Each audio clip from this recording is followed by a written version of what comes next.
Episode 11 to 20। अध्याय 11।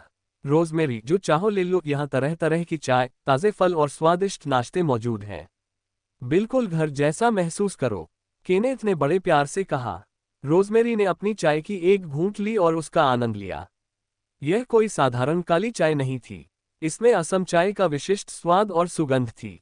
उसने एक और घूंट ली, जिसका मधुर स्वाद उसके मुंह में देर तक बना रहा। वाकई यह बेहतरीन चाय थी। रोजमेरी, कुछ खा लो।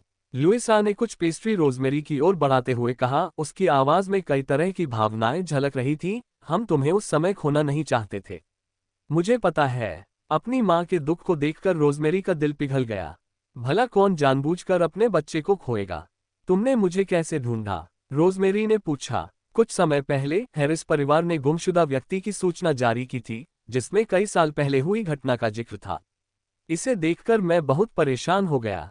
मुझे लगातार बुरे सपने आते रहे, इसलिए मैंने आपके पिता से इस मामले की जांच करने को कहा।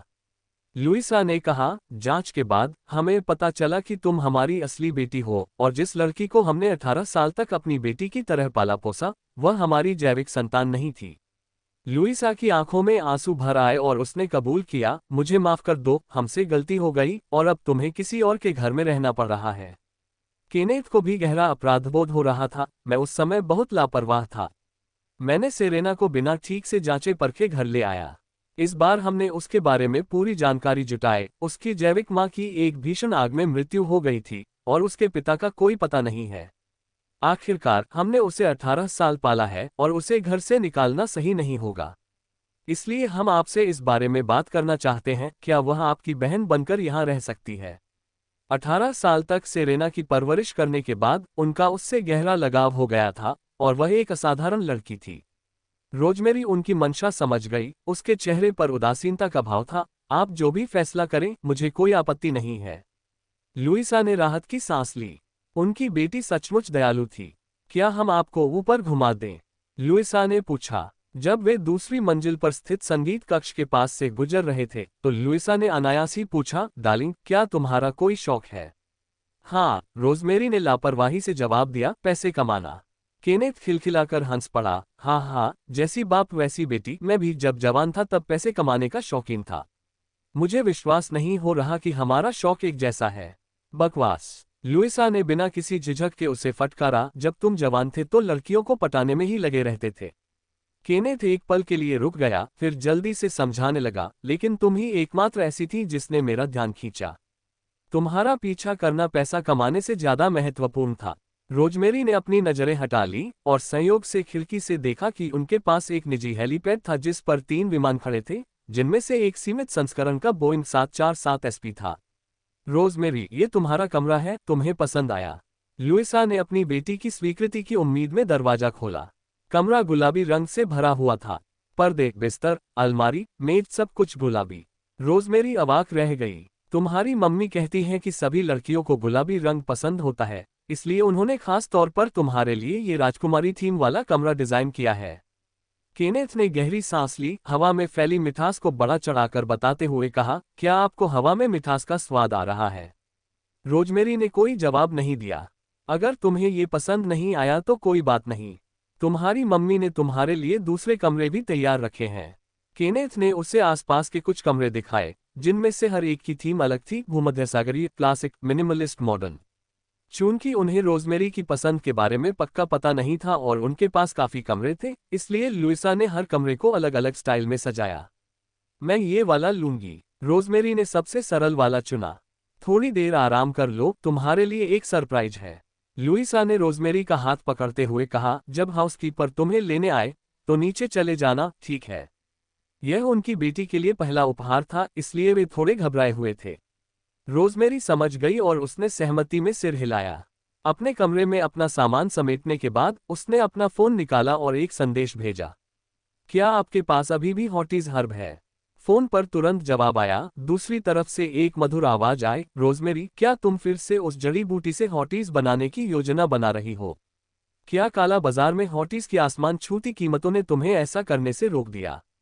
क्या आप किसी व्यावसायिक अवसर की तलाश में जा रहे हैं? उसकी खिलखिलाती हंसी सुनकर रोजमेरी हल्की सी मुस्कुराई और बोली, यही एक कारण है। दूसरा कारण दादी ग्रेस की हालत है ना? लड़की ने पूछा। फोन पर बात कर रही लड़की केली उसकी अच्छी दोस्त और बिजनेस पार्टनर थी, जो उसे अच्छी तरह जानती थी। हॉटीज जैसी दवा बनाना, जिसकी कीमत 10 मिलियन है और जो ग्रैनी ग्रेस की भी मदद करती है, ये दोनों के लिए फायदेमंद है। लेकिन मेरे पास अब सिर्फ एक ही पौधा बचा है, रोजमेरी ने कहा। हॉटीज हर्ब हृदय रोगों के उपचार में बहुत कारगर थी, और इसका एक पौधा बहुत महंगा था। यह न केवल महंगी थी बल्कि दुर्लभ भी थी, और प्रत्येक नीलामी में इसके कुछ ही पौधे दिखाई देते थे। केली के पास बचा एकमात्र पौधा ऊंची कीमत पर खरीदा गया था। हॉटीज हर्ब खरीदने वाले अन्य लोग इसके घटकों पर केवल शोध करते थे, इसके वास्तविक मूल्य और इसके लाभों को अधिकतम करने के लिए इसे उत्पाद में बदलने के तरीके से अनभिज्ञ थे। लेकिन रोजमेरी अलग थी। अन्य औषधीय सामग्रियों के साथ मिलाकर उसने हॉटीज हर्ब को हॉटीज में बदल दिया। ये छोटी सी दवा उन हृदय रोगियों के लिए जीवन रक्षक साबित हुई जिन्हें डॉक्टरों ने लाइलाज मान लिया था। बाजार में आते ही ये तुरंत बिक गईं। केली की नज़र में हॉटीज हर्ब अपनी पूरी क्षमता केवल रोजमेरी के हाथों में ही हासिल कर सकती थी और इसे व्यर्थ नहीं जाने दिया जाना चाहिए था। क्या आपको इसकी तुरंत जरूरत है? क्या मैं इसे अभी आपके पास ले आऊं? केली ने पूछा। कोई बात नहीं, मैं कुछ दिनों में आकर ले जाऊंगी। मैं अभी आपके घर के पास ही कहीं रह रही हूं। रोजमेरी ने अपने जैविक परिवार को खोजने की अपनी स्थिति के बारे में संक्षेप में बताया। क्या तुम इटली की सगी बेटी नहीं हो? तुम्हारे साथ ऐसा ड्रामा कैसे हो सकता है? केली को यकीन नहीं हो रहा था कि कुछ ही दिनों में, जब उनका संपर्क टूट गया था, दुनिया उलट पुलट हो गई थी। हैरिस परिवार ने तुम्हारे साथ इतना बुरा बर्ताव किया, फिर भी तुम दादी ग्रेस की इतनी परवाह क्यों कर रही हो? रोजमेरी ने शांत भाव से जवाब दिया, वह मेरे लिए अच्छी रही है। एटली और ओल्गा बचपन से ही अपने करियर में व्यस्त थीं। उनकी परवरिश उनकी दादी ग्रेस ने की थी। अब जबकि ग्रैनी ग्रेस गंभीर रूप से बीमार थीं, वह इस पर आंखें मूंद कर नहीं रह सकती थीं। दादी ग्रेस की जिम्मेदारी अब भी तुम्हारी है। एटली कितना भोला है, ये सोचता है कि सिर्फ एक वीआईपी अस्पताल के कमरे और देखभाल करने वाले के लिए कुछ पैसे खर्च करने से दादी ग्रेस हमेशा जीवित रहेंगी। अगर ऐसा नहीं होता तो बार बार उसे मौत के मुंह से वापस लाने के कारण, अगर ऐसा नहीं होता तो आज उसके पास मां भी नहीं होती। रोजमेरी की आंखें गहरी हो गईं, लेकिन वह चुप रही। अध्याय 12। केली ने आगे कहा, अगर तुम न होते तो उनकी छोटी सी फैक्ट्री इतनी बड़ी कैसे हो जाती? वे एक छोटे कस्बे से बड़े शहर में कैसे आ जाते? एटली समरफील्ड के बाहरी इलाके का सबसे अमीर आदमी कैसे बन जाता? ये सब तुम्हारी पर्दे के पीछे की मेहनत की वजह से है। वरना अगर उसमें व्यापारिक समझ न होती तो वह दिवालिया न हो पाता। सबसे अमीर आदमी बनना तो दूर की बात है, क्योंकि उसमें व्यापार की कोई प्रतिभा नहीं है। वह हमेशा तुम्हारे लिए मुसीबत खड़ी करता है, जिससे तुम्हें उसकी समस्याओं को सुलझाना पड़ता है। तुम्हारी क्षमताओं के हिसाब से तुम्हें सबसे अमीर होना चाहिए, उसे तो इसमें शामिल ही नहीं होना चाहिए। दुर्भाग्य से इतने सालों से तुम ये सब उनके लिए कर रहे हो और अपने लिए कुछ भी नहीं छोड़ा है। इसमें बड़ी बात क्या है? रोजमेरी ने बेपरवाही से कहा, मानो उसे कोई फर्क ही न पड़ता हो। मैं जब चाहूं तब पैसे कमा सकती हूं। मुझे तो बस तुम पर तरस आता है। बचपन से ही उन्होंने तुम्हें एक बूढ़ी औरत की देखभाल में छोड़ दिया था, और तुम खुद भी मुश्किल से घर आती थी। फिर जब उन्हें योलांडा मिली तो उन्होंने तुम्हें किनारे कर दिया। कितनी क्रूरता है! केली ने कहा। बस करो, इनके बारे में बात नहीं करते। मेरे लिए हॉटीज हर्ब पर नजर रखना। एक पौधा काफी नहीं है। रोजमेरी ने विषय बदलते हुए कहा, आगामी नीलामी पर अधिक ध्यान दें और अगर कोई खबर हो तो मुझे बताएं। चिंता मत करो, केली ने कहा। उन्होंने फोन रखने से पहले थोड़ी देर और बातचीत की। तभी रोजमेरी के फोन में कंपन हुई। उसने फोन देखा तो उसे अपने एक कर्मचारी का संदेश मिला। मालिक, बड़ा ऑर्डर। एक बेहद अमीर आदमी ने अपनी बेटी के लिए 100 सेट कपड़े, 100 बैग और 100 जोड़ी जूते का ऑर्डर दिया है, जिसकी डिलीवरी आज ही होनी है। मैंने अपने गोदाम से सीमित संस्करण की सभी वस्तुएं भेज दी हैं। अब हमारे पास स्टॉक खत्म हो गया है। आप मुझे और डिजाइन कब दे सकते हैं? अत्यावश्यक, अत्यावश्यक, अत्यावश्यक। इतनी महत्वपूर्ण बात के लिए 3 बार कहना काफी नहीं है। ठीक है, आपके संदेश का इंतजार है। मैं उस अमीर आदमी के घर पहुंचने ही वाला हूं। देखते हैं उसकी बेटी कैसी दिखती है। उम्मीद है वो इतनी बदसूरत ना हो कि आपके डिजाइनों को खराब कर दे।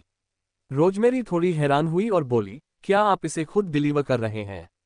इतने बड़े ऑर्डर के लिए जाहिर है मुझे बेहतरीन सेवा प्रदान करनी होगी। आपका क्या विचार है? संदेश पढ़ने के बाद रोजमेरी हैरान रह गई। भला कौन सा परिवार एक साथ इतने सारे कपड़े और बैग खरीदेगा? क्या वे कोई दुकान खोल रहे हैं? इसी समय एक लग्जरी आरवी विला के सामने आकर रुकी। एरिक तुरंत आगे बढ़ा, आदरपूर्वक कार का दरवाजा खोला और झुककर बोला, मिस सेरेना, आप आखिरकार गर्मियों की छुट्टियों के लिए वापस आ गई हैं। आपके आने से यहाँ फिर से रौनक छा जाएगी। सेरेना रेशमी त्वचा के साथ कार से बाहर निकली। उसका चेहरा बेहद खूबसूरत था और शरीर भी शानदार था। उसकी चमकदार आंखें आत्मविश्वास से चमक रही थीं और उसके बाल करीने से कानों के पीछे कटे हुए थे, जिससे उसका खूबसूरत चेहरा नजर आ रहा था। माथा। कई नौकर उसका सामान घर के अंदर ले जाने लगे। एरिक उनके पीछे पीछे चल रहा था। मिस सेरेना, आप परीक्षाओं में व्यस्त थी, इसलिए मैं आपको परेशान नहीं करना चाहता था। अब जब आपकी परीक्षाएं समाप्त हो गई हैं, तुम्हारे फाइनल एग्जाम खत्म हो गए हैं और तुम अपनी गर्लफ्रेंड्स के साथ विदेश घूमने गए थे, आखिरकार मुझे तुमसे बात करने का मौका मिला। एरिक ने अपनी आवाज धीमी करते हुए कहा। क्या बात है? सेरेना हमेशा से ही साधारण दिखती थी, लेकिन बचपन से ही लाड़ प्यार में पली बड़ी होने के कारण उसमें श्रेष्ठता का भाव था और उसकी आवाज में घमंड था, जिससे वह किसी अमीर वारिस जैसी लगती थी। आज उसने एक फूली हुई पोशाक, डिजाइनर बैग और डिजाइनर गहने पहने एक सुंदर फूल की तरह दिख रही थी। इस तरह की सुंदरता पैसे और त्वचा की देखभाल से ही हासिल होती है। बात यह है कि एरिक के अपनी बात पूरी करने से पहले ही सेरेना ने बगीचे में एक दर्जन अजनबियों को देखा। वे सुंदर कपड़े और बैग डिस्प्ले रैक पर टांग रहे थे, उन्हें अंदर ले जाने से पहले थोड़ा ठीक कर रहे थे। घर बगीचे में नौकरानियां गुब्बारे फुला रही थीं और तारों वाली बत्तियां लगा रही थीं, और माथा भी उन्हें निर्देश देने में व्यस्त थी। माथा असल में सेरेना की निजी नौकरानी थी और बचपन से ही उसके साथ थी। लुइसा के 5 बेटों के जन्म के बाद सेरेना की देखभाल की जिम्मेदारी उसके पास न तो थी और न ही वह दूध पीती थी। इसलिए माथा हमेशा सेरेना के साथ रहती थी, उसकी देखभाल करती थी, उसे सुलाती थी और उसका एकमात्र काम सेरेना का अच्छे से ध्यान रखना था। परिणामस्वरूप माथा का दर्जा अन्य नौकरों से थोड़ा ऊंचा था और उनका रिश्ता माँ और बेटी के रिश्ते जितना ही घनिष्ठ था। उसे देखते ही सेरेना का चेहरा खिल उठा और वह मुस्कुराई। माथा, मिस सेरेना वापस आ गई हैं।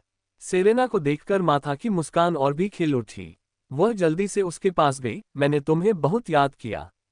तुम जिद्दी बच्ची, मैंने तुमसे कहा था कि स्कूल में मत रहो, लेकिन तुमने मेरी बात नहीं मानी।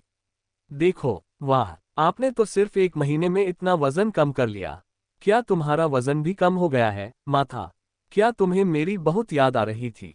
सेरेना ने पूछा। अरे बेवकूफ लड़की। माथा ने उसकी मजाक उड़ाने वाली बात पर हंसते हुए उसे नए सिरे से देखा। खैर, तुम्हारा वजन थोड़ा कम हो गया है, लेकिन तुम पहले से ज्यादा खूबसूरत हो गई हो। सेरेना ने हलचल भरी भीड़ को देखते हुए प्यारी सी मुस्कान के साथ पूछा, क्या यह मम्मी पापा की तरफ से कोई सरप्राइज है? क्या वे उसे परीक्षा में कड़ी मेहनत करने के लिए पुरस्कृत कर रहे थे? या उन्हें लगा कि परीक्षा के बाद वह समझदार हो गई है और वे उसके लिए एक वयस्क समारोह आयोजित करना चाहते थे? या शायद वे उसका जश्न मना रहे थे? समरफील्ड कॉलेज में अग्रिम प्रवेश। चाहे जो भी हो, वह इस भव्य भाव से बेहद खुश थी। कोई भी लड़की खूबसूरत कपड़ों, जूतों और बैगों का विरोध नहीं कर सकती, खासकर तब जब अचानक से इतने सारे लिमिटेड एडिशन आइटम तैयार किए गए हों और आयोजन स्थल को सजाया गया हो। सचमुच, वह अपने माता पिता की आंखों का तारा थी। हालांकि उसके 5 भाई थे, लेकिन उसके माता पिता उसे उतना ही ध्यान देते थे जितना उसके भाइयों को। ये सुनकर माथा के चेहरे पर कुछ असहजता के भाव आ गए।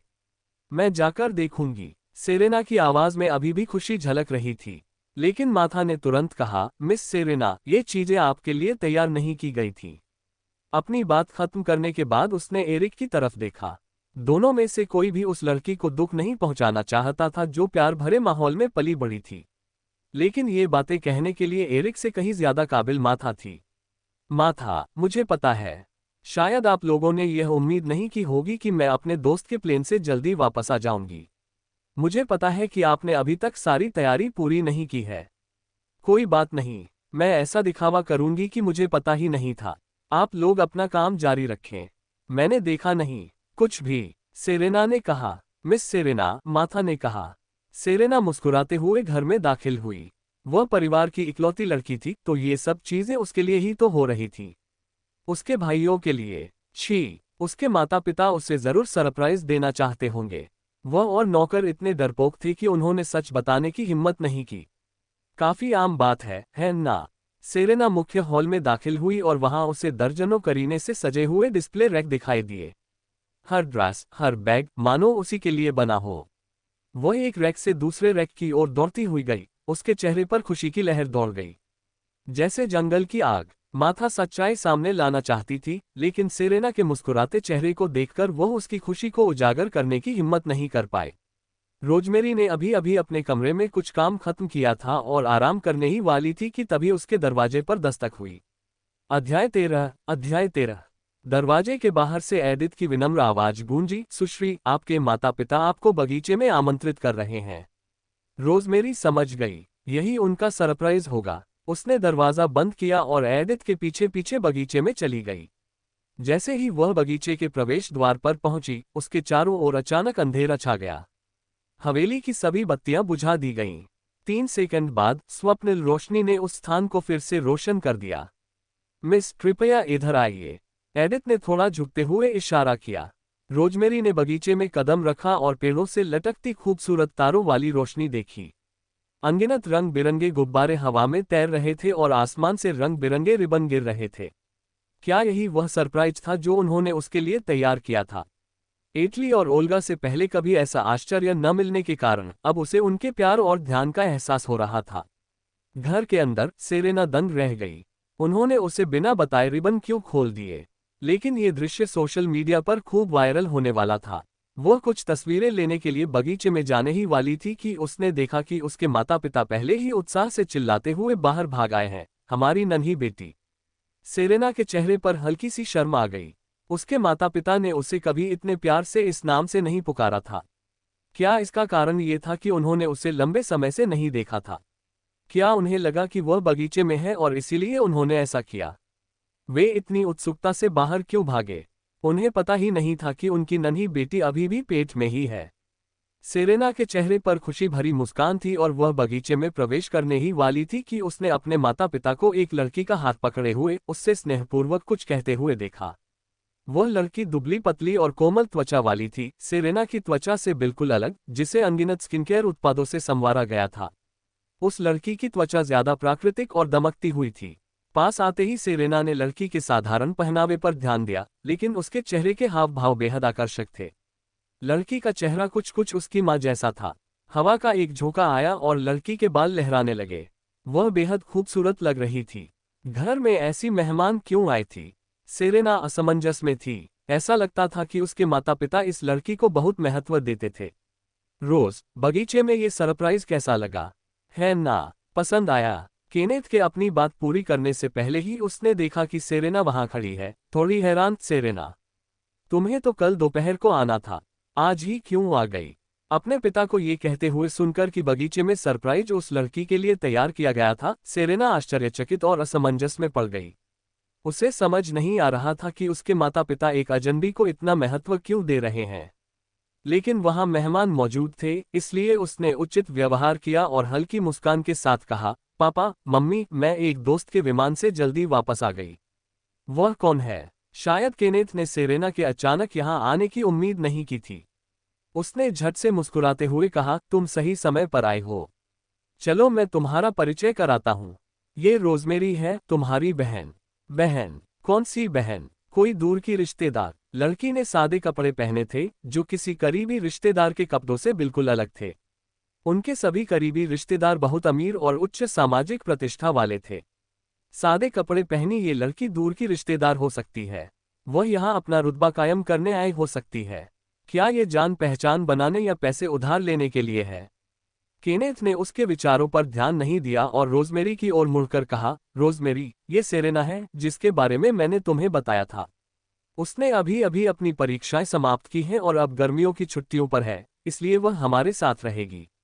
सेरेना अपनी जीवंत आंखों के साथ समझ गई और विनम्रतापूर्वक अभिवादन करते हुए बोली, हेलो। हालांकि ऊपरी तौर पर वह रोजमेरी को अपनी बहन कहकर संबोधित करती थी, लेकिन वह उसे गंभीरता से नहीं लेती थी और उसके साथ एक गरीब रिश्तेदार जैसा व्यवहार करती थी। आपके द्वारा ऑर्डर किए गए कपड़े और जूते आ गए हैं। ब्रांड के मैनेजर ने इन्हें खुद पहुंचाया है। ये अंदर रखे हैं। केनेथ ने कहा, ये इतनी जल्दी कैसे आ गए? लुइसा बेहद खुश थी। उसने रोजमेरी का हाथ पकड़ते हुए कहा, चलो देखते हैं कि तुम्हें ये पसंद आते हैं या नहीं। सेरेना, मुझे तुम्हें बाद में कुछ बताना है। सेरेना दंग रह गई। अंदर रखे खूबसूरत कपड़े और जूते उसके सामने खड़ी लड़की के लिए तैयार किए गए थे। आखिर ये लड़की कौन थी? उसके माता पिता उसे इतना महत्व क्यों देते थे? रोजमेरी ने सोचा था कि उसके पास कम से कम 6 महीने तक चलने लायक स्टॉक है। इस दौरान उसे नए उत्पाद डिजाइन करने की चिंता नहीं करनी पड़ेगी, जिससे वह अपने दवा संबंधी शोध और अन्य सहायक व्यवसायों पर ध्यान केंद्रित कर सकेगी। हालांकि उसे आश्चर्य हुआ जब उसके माता पिता ने उसका सारा स्टॉक खरीद लिया। उसके पास मौजूद सामान में से कुछ तो उसके शुरुआती डिजाइन भी थे जो अब थोड़े पुराने लगते थे। मिस रोजमेरी, आपका नाम हमारे ब्रांड के संस्थापक के नाम से कुछ मिलता जुलता है। क्या आप हमारे बॉस को जानती हैं? जेमी ने पूछा। नहीं, रोजमेरी का जवाब स्पष्ट था। ये सुनकर जेमी समझ गया कि कमरे में मौजूद बाकी लोग अभी भी बॉस की असली पहचान से अनजान हैं। तुम बहुत भाग्यशाली हो, तुम्हारे माता पिता तुमसे इतना प्यार करते हैं। इन कपड़ों को देखो, ये हमारे ब्रांड की संस्थापक क्वीन एबी के क्लासिक डिजाइन हैं। ये तुम्हारे कद काठी के लिए एकदम सही है। जेमी ने कहा। रोजमेरी, ये कैजुअल आउटफिट देखो, मुझे यकीन है ये तुम पर बहुत अच्छा लगेगा। केनेथ ने रैक पर रखे एक कपड़े की ओर इशारा किया। क्वीन एबी के डिजाइन वाकई बहुत ही शानदार होते हैं। इस कट को देखो। लुइसा ने इस कट को रोजमेरी के सामने उठाकर दिखाया। मैं पहले से ही कल्पना कर सकता हूं कि तुम इसमें कितनी खूबसूरत लगोगी। रोजमेरी, ये जूते तुम्हें कैसे लगे? केनेथ ने रोजमेरी को जूतों का एक जोड़ा ऐसे दिखाया जैसे वह उसकी सबसे कीमती चीज हो।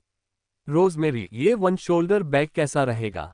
लुइसा ने एक बैग उठाया। ये तो तुम्हारे लिए ही खास तौर पर बनवाया हुआ लग रहा है, मुझे यकीन है ये तुम पर बहुत अच्छा लगेगा। उनकी टिप्पणियां सुनते समय रोजमेरी की आंखें तारों की तरह चमक रही थीं और उनका व्यवहार शालीन था। वह स्वभाव से ही सुंदर थीं।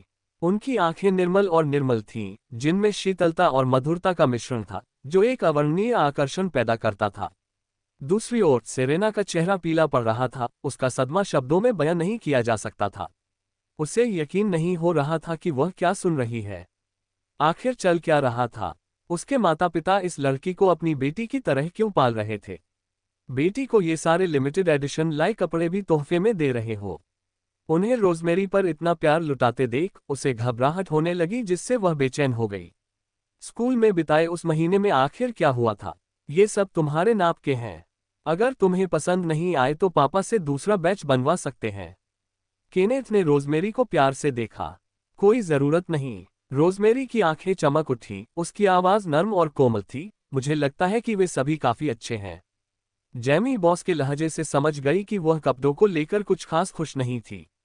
इसमें उसकी कोई गलती नहीं थी, आखिर ये सब उसके शुरुआती काम थे जो उसे 1 साल तक काम चलाने के लिए बनाए गए थे। भला किसने सोचा होगा, क्या वे घूम फिरकर वापस उसी के पास लौट आएंगे? इन सारे कपड़ों की कीमत कितनी है? अचानक रोजमेरी की नजर जेमी पर पड़ी। अचानक पूछे गए इस सवाल से चौंककर जेमी ने तुरंत जवाब दिया, ये सभी हमारी ब्रांड की संस्थापक क्वीन एबी द्वारा निर्मित क्लासिक रचनाएं हैं। सबसे सस्ती वस्तु लगभग 3 लाख की है। जैसा कि सभी जानते हैं, हमारी संस्थापक, जो बुद्धिमान और सुंदर दोनों हैं, उनकी अधिकांश कृतियों की कीमत आमतौर पर 5 लाख से 8 लाख के बीच होती है और असली रत्न तो 10 लाख से शुरू होते हैं।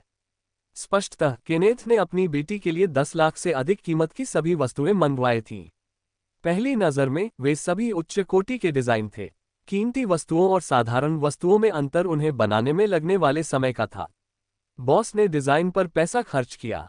जेमे ने एक बार देखा था कि मालिक एक ही रात में सैकड़ों डिजाइन तैयार कर देता था। रत्नों से बने डिजाइनों में सामान्य डिजाइनों की तुलना में कुछ मिनट ज्यादा लग सकते थे। तो कुल कितना हुआ? रोजमेरी ने भौहें चढ़ाते हुए जेमी को एक अर्थपूर्ण नजर से देखा। जेमी को बात समझ नहीं आई और वह थोड़ा असहज महसूस करने लगी। मिस्टर कॉलिंस ने अलवाई को कुल 38,880,000 का भुगतान किया। रोजमेरी को अपने माता पिता को स्वीकार करने के पहले ही दिन उनसे इतनी कमाई की उम्मीद नहीं थी, इसलिए वह थोड़ी असहज थी। ये तो काफी महंगा है। बिल्कुल नहीं, जेमी ने तुरंत समझाया, लाए को मात्रा की नहीं, गुणवत्ता की परवाह है। हर एक पीस की जबरदस्त बिक्री होती है। इन्हें पहनकर आप पार्टी की शान बनेंगी। बिल्कुल भी सस्ता नहीं है, रोजमेरी ने अपनी निगाहों से थोड़ा दबाव डालते हुए जोर देकर कहा। संस्थापक की निगाहें देखकर और उनकी बातें सुनकर जेमी को इशारा समझ आ गया, ये थोड़ा महंगा है। 10% की छूट कैसी रहेगी? श्री कॉलिंस ने एक साथ इतना बड़ा ऑर्डर दिया है। 10%। रोजमेरी ने उसके शब्दों को दोहराया। 20%। संस्थापक के असंतुष्ट भाव को देखकर जैमे हिचकिचाते हुए अपना प्रस्ताव बदल दिया। या फिर 30% की छूट। इससे कम तो हो ही नहीं सकती। इससे कम कीमत होने पर ब्रांड का मूल्य गंभीर रूप से कम हो जाएगा। सब लोग अचंभित रह गए।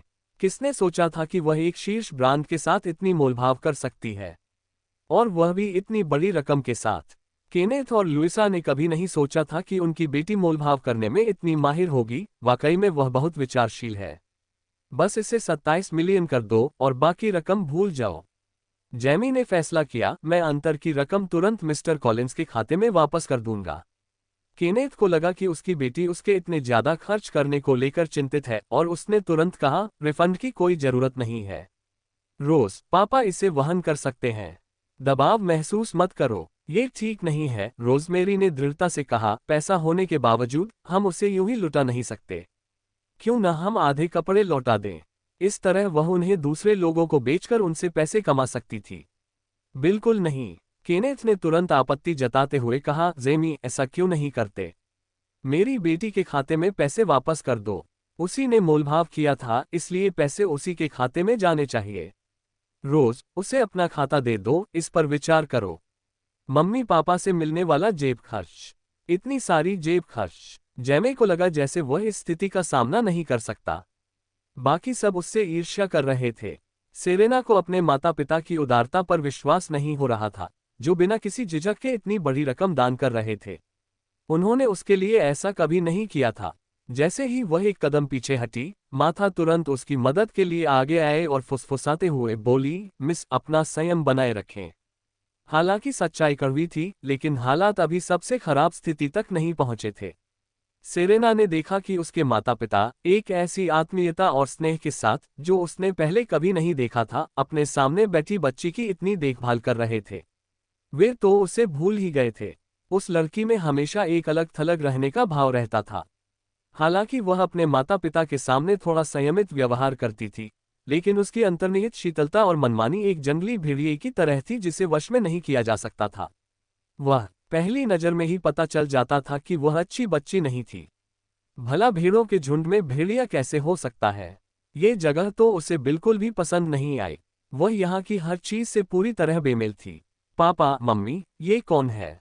सेरेना ने शांत रहने की कोशिश करते हुए मुस्कुराते हुए पूछा। तभी केनेथ और लुइसा ने अपनी गोद ली हुई बेटी को देखा। लुइसा ने सबसे पहले आदेश दिया, इन चीजों को मिस कॉलिंस के ड्रेसिंग रूम में ले जाओ। मिस कॉलिंस की उपाधि ने सेरेना को एक बार फिर असहज महसूस कराया। वह स्पष्ट रूप से उनके परिवार की छठी संतान थी। अचानक एक अतिरिक्त सदस्य कैसे आ गया? अध्याय 14। जैमी, आज ये काम करके तुमने मेरी बहुत मदद की। लुइसा ने उसे धन्यवाद दिया और फिर एरिक की ओर मुड़ी। कृपया सुनिश्चित करें कि उसकी अच्छी तरह से देखभाल की जाए। जरूर श्रीमान जैमे, कृपया मेरे पीछे आइए, एरिक ने कहा। जैमी जानता था कि परिवार को कुछ गंभीर बातचीत करनी है। रोजमेरी से कुछ औपचारिक बातचीत करने के बाद वह एरिक के साथ चला गया। चलो बैठते हैं और बात करते हैं। लुइसा ने रोजमेरी का हाथ पकड़ा और सेरेना को बैठने का इशारा किया। यह दृश्य देखकर सेरेना को ऐसा लगा जैसे किसी ने उसके दिल में खंजर घोंप दिया हो। सेरेना, मैं तुम्हें फिर से मिलवा देती हूँ। ये रोजमेरी कॉलिंस हैं, हमारी जैविक बेटी जो पीछे छूट गई थी, लुइसा ने कहा। सेरेना अवाक रह गई। उसने हमेशा यही सोचा था कि यह लड़की उसकी दूर की रिश्तेदार है, जो पैसे उधार लेने आई है। उसे यकीन नहीं हो रहा था कि वह अपने माता पिता की जैविक संतान है। इसलिए तो वे उसके साथ इतना अच्छा व्यवहार करते थे। कहानी कुछ इस तरह है। कई साल पहले केनेथ और मैं एक छोटे से कस्बे से गुजर रहे थे, तभी मुझे प्रसव पीड़ा शुरू हो गई। निकटतम अस्पताल ही हमारा एकमात्र विकल्प था। लुइसा ने घटना को याद करते हुए कहा, हमें जो अस्पताल मिला उसमें निजी कमरे उपलब्ध नहीं थे। उन्होंने मुझे अस्थायी रूप से 2 अन्य गर्भवती महिलाओं के साथ एक वार्ड में रखा। बीच में ही उस रात अस्पताल में आग लग गई। भारी धुएं के कारण हमें ये दिखाई नहीं दे रहा था कि हम कहाँ जा रहे हैं। उस अफरा तफरी में मैंने एक बच्चे को उठा लिया, ये सोचकर कि वह रोज है। लेकिन असल में तुम किसी और औरत के बच्चे थे, मेरे और केनेथ के नहीं। मैंने गलती से गलत बच्चे को उठा लिया था। इन शब्दों ने सेरेना के आखिरी बचाव को चकनाचूर कर दिया। उसे विश्वास ही नहीं हो रहा था कि उसका कोलिंस परिवार से कोई खून का रिश्ता नहीं है। रोज को हैरिस परिवार ने गोद ले लिया था और हैरिस के बच्चे को एक चौकीदार घर ले गया था। और हम कोलिन्स परिवार के साथ रह गए। अगर मुझे ऑनलाइन एक पोस्ट ना मिली होती जिसमें एक परिवार अपने बच्चे की तलाश कर रहा होता तो अगर हमारा बच्चा खो जाता तो हमें अभी भी इस गड़बड़ी के बारे में कुछ पता नहीं चलता, लुइसा ने कहा। सेरेना अवाक रह गई। तुम्हारी जन्मदाता माँ के बारे में? लुइसा थोड़ी देर रुकी, फिर सच बताने का फैसला किया। हमने किसी से इसकी जांच करवाई थी। बच्चे को जन्म देने के बाद उसका बहुत खून बह गया और वह उस रात आग से बचने के लिए बहुत कमजोर थी। क्या उसकी जैविक माँ की मृत्यु उसी रात हो गई थी जिस रात वह पैदा हुई थी? सेरेना का चेहरा पीला पड़ गया। उसे विश्वास नहीं हो रहा था कि क्या हो रहा है। तुम्हारे जन्मदाता पिता का कोई पता नहीं है, लुइसा ने कहा, फिर रोजमेरी की ओर देखकर धीरे से बोली, हमने रोज से बात की है। हम तुम्हें इसी परिवार में रहने देने का इरादा रखते हैं। अब से वो तुम्हारी बहन है। हम रोज के बहुत ऋणी हैं और हम उसकी भरपाई करने की पूरी कोशिश करेंगे। हालांकि तुम हमारी जैविक संतान नहीं हो, फिर भी हमने हमेशा तुम्हारे साथ वैसा ही व्यवहार किया है। तुम दोनों एक हो। तुम्हें और तुम्हारी बहन को आपस में अच्छे से रहना चाहिए, उसका ख्याल रखना चाहिए और हमेशा उसके साथ रहना चाहिए, ठीक है? अपने माता पिता के इस पक्षपातपूर्ण व्यवहार के बारे में सुनकर सेरेना को ये बात बिल्कुल भी स्वीकार्य नहीं थी। आखिर छोटी बहन बड़ी बहन की देखभाल करने लगी। कई वर्षों से उसे अपनी पृष्ठभूमि पर गर्व था क्योंकि उसके पिता देश के सबसे धनी व्यक्तियों में से एक थे, उसकी माँ एक प्रसिद्ध सुंदरी थी और उसके पांचों भाई अपने अपने क्षेत्रों में सफल थे। बचपन से ही हर कोई उसके सामने झुकता था, उसे खुश करने की कोशिश करता था और उसे संतुष्ट करने का प्रयास करता था। भला वह दूसरों के सामने कैसे झुक सकती थी, उन्हें खुश करने की कोशिश कैसे कर सकती थी? हालांकि वह बहुत अनिच्छुक थी, लेकिन इस समय सेरेना ने सभी पहलुओं पर विचार करते हुए बिना किसी झिझक के कहा, ये सब मेरे लिए बहुत अचानक हुआ है। मैं झूठ नहीं बोलूंगी और यह नहीं कहूंगी कि मेरा दिल नहीं टूटा है। मैं 18 साल से इस परिवार में रह रही हूँ। फिर एक दिन मेरे प्यारे माता पिता ने मुझे बताया कि मैं उनकी जैविक संतान नहीं हूँ। सेरेना ने अपना सिर झुका लिया, उसका उदास और टूटा हुआ चेहरा दयनीय लग रहा था। मुझे उम्मीद नहीं थी कि मेरी जन्म देने वाली माँ की मेरे जन्म के दिन ही आग में जलकर मृत्यु हो जाएगी और मेरे जन्म देने वाले पिता लापता हैं। मुझे तो कभी मौका भी नहीं मिला उनकी दयालुता का प्रतिफल दें। बोलते बोलते उसकी आंखों से आंसू बहने लगे। उसने बड़ी कुशलता से अपने दिल के दर्द, पछतावे और दुख को संभालते हुए उन्हें पोंछा और बोली, पापा, मम्मी, मैं आभारी हूं कि आप मुझे इस परिवार में रखना चाहते हैं। मैं संतुष्ट हूं। मैं वादा करती हूं कि अब से मैं अपनी बहन के साथ अच्छे से रहूंगी। उसका चेहरा सच्चा था और आंसुओं से भीगी उसकी आंखें भावभीनी थीं। लेकिन रोजमेरी, जो हैरिस परिवार में पली बड़ी थी और हर तरह के लोगों को देख चुकी थी, एक नज़र में ही समझ गई कि सेरेना दिखावा कर रही है। परिवार में आपका फिर से स्वागत है। सेरेना ने अपनी बहन के प्रति स्नेह व्यक्त करने के लिए अपनी बाहें खोली। अपने माता पिता की उम्मीद भरी निगाहों के नीचे रोजमेरी ने जवाब दिया, हाँ, मैं आपकी भावना की सराहना करती हूँ, लेकिन मुझे गले लगने की जरूरत नहीं है। सेरेना वहीं खड़ी रह गई। मुझे शारीरिक संपर्क पसंद नहीं है, माफ कीजिए। रोजमेरी हमेशा से ही रूखी थी, लेकिन उसकी प्रतिक्रिया और रवैये ने सेरेना को ऐसा महसूस कराया जैसे वह जानबूझकर उसके लिए मुश्किलें खड़ी कर रही हो, जिससे उसे शर्मिंदगी और असहजता महसूस हो। रोज थोड़ी अंतर्मुखी है, पर वो घुल मिल जाएगी। हम सब अब परिवार हैं। सेरेना, तुम्हें इतना औपचारिक होने की जरूरत नहीं है, लुइसा ने कहा। यह सुनकर सेरेना शर्म से लाल हो गई और फिर आखिरकार बोली, ठीक है, ठीक है, बस करो, चलो खाना खाते हैं। लुइसा ने समय देखा, रोज, तुम्हें भूख लग रही होगी। हम बातें करते करते खाने के बारे में बिल्कुल भूल गए। आज रात का खाना तुम्हारी मम्मी और मैंने बनाया है। हमें बताना कैसा लगा, केनेथ ने मुस्कुराते हुए कहा। अगर तुम्हें कुछ पसंद ना आए तो हमें बता देना, हम उसमें बदलाव कर देंगे। मेज स्वादिष्ट भोजन से सजी हुई थी, जिसे केनेथ और लुइसा ने बनाया था। सेरेना को ईर्ष्या हुई। उनके घर में 4 रसोइये थे, इसलिए केनेथ और लुइसा को खाना बनाने की कोई जरूरत नहीं थी। लेकिन आज उन्होंने रोजमेरी के लिए खास तैयारी की थी। केनेथ और लुइसा रोजमेरी को लगातार खाना परोसते रहे और उसकी थाली जल्दी ही भर गई। हालांकि उन्होंने सेरेना की भावनाओं का ख्याल रखते हुए उसे भी बहुत कुछ परोसा, फिर भी सेरेना ने गौर किया कि उन्होंने रोजमेरी को जरूरत से ज्यादा खाना दिया। इससे वह और भी दुखी हो गई और वह स्वादिष्ट भोजन का आनंद भी नहीं ले पाए। रोज, तुमने इन सालों में बहुत मुश्किलों का सामना किया है। ज्यादा खाओ और अपना पोषण करो। तुम्हें मांस भी ज्यादा खाना चाहिए, तुम बहुत दुबली हो गई हो, लुइसा ने कहा। माथा वहीं खड़ी रही और मिस सेरेना को नजरअंदाज होते देख दुखी हो गई। सौभाग्यवश रोजमेरी खाना खत्म करने के बाद ऊपर चली गई, नीचे ज्यादा देर नहीं रुकी। सेरेना को अपने माता पिता से बात करने का मौका मिल गया। कुछ देर इधर उधर की बातें करने के बाद उसने हिचकिचाते हुए कहा। उसने पूछा, पापा मम्मी, आपने उस ऑनलाइन गुमशुदा व्यक्ति के विज्ञापन से यह कैसे पुष्टि की कि रोज आपकी जैविक बेटी है? क्या कोई यादगार चीजें थीं? वह असल में ये पूछना चाहती थी कि क्या कोई किसी और का रूप धारण कर सकता है। आखिर देश के सबसे अमीर आदमी की बेटी कौन नहीं बनना चाहेगा? वे सिर्फ खून के रिश्तों के आधार पर तो तय नहीं कर सकते। दिखने में कुछ समानताएं हैं, है ना? ये सवाल सुनकर केनेथ एक पल के लिए चौंक गया, फिर हंसते हुए समझाया, कोई यादगार चीज नहीं थी। बस रोज के जन्म वाली रात की घटनाएं हमारे जैसी ही थीं। याद करना, वे दोनों एक ही अस्पताल में थे और यहाँ तक कि कमरे का नंबर भी एक ही था। पास में ही आग लग गई थी और अफरा तफरी में उन्होंने गलती से गलत बच्चे को उठा लिया। क्या सच में? सेरेना ने आश्चर्य से पूछा। केनेथ ने आगे कहा, उन्होंने हमें रोज के बाल भेजे, हमने उनकी जांच करवाई और समानता 99.9% थी। जब हम मिले, आपकी बहन और आपकी माँ, वे बिल्कुल एक जैसी लग रही थीं। वे इतनी मिलती जुलती थीं। केनेथ की बातें सुनकर सेरेना के दिल में सिहरन दौड़ गई, उसकी आखिरी उम्मीद भी पूरी तरह टूट गई। लेकिन फिर भी वह इसे स्वीकार नहीं कर पा रही थी। आपको कैसे पता कि मैं आपकी जैविक बेटी नहीं हूं? हमने पहले रोज का पितृत्व परीक्षण किया, फिर परीक्षण के लिए आपके कमरे से कुछ बाल लिए, केनेथ ने कहा। दूसरे शब्दों में कहें तो सेरेना का कोलिंस परिवार से खून का कोई रिश्ता नहीं था। सेरेना के दिल में बची आखिरी उम्मीद भी पूरी तरह से बुझ गई थी। सेरेना, भले ही तुम हमारी जैविक संतान नहीं हो, लेकिन हम इतने सालों से साथ हैं और हमने हमेशा तुम्हें अपनी बेटी की तरह ही माना है, लुइसा ने कहा। हालांकि लुइसा हमेशा की तरह उसे देखती रही, लेकिन सेरेना यह बात सबसे बेहतर जानती थी। कुछ चीजें अब पहले जैसी नहीं रहीं। काश वह देश के सबसे धनी परिवार की वैध पुत्री होती। अब जब रोजमेरी वापस आ गई थी, तो उसे ज्यादा से ज्यादा कोलिंस परिवार की गोद ली हुई बेटी ही माना जा सकता था, जिसका उनसे कोई खून का रिश्ता नहीं था। दूसरे शब्दों में, वह इस परिवार में एक बाहरी व्यक्ति थी।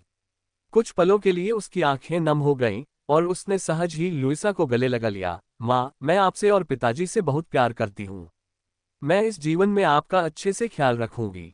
अपने माता पिता के साथ कुछ सुखद समय बिताने के बाद सेरेना दूसरी मंजिल पर गई और अचानक उसने पाया कि पूरी मंजिल का लेआउट ही बदल गया था।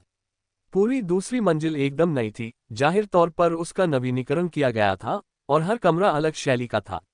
सेरेना ने एक नौकरानी को पकड़ा और सीधे पूछा, इन कमरों में क्या गड़बड़ है?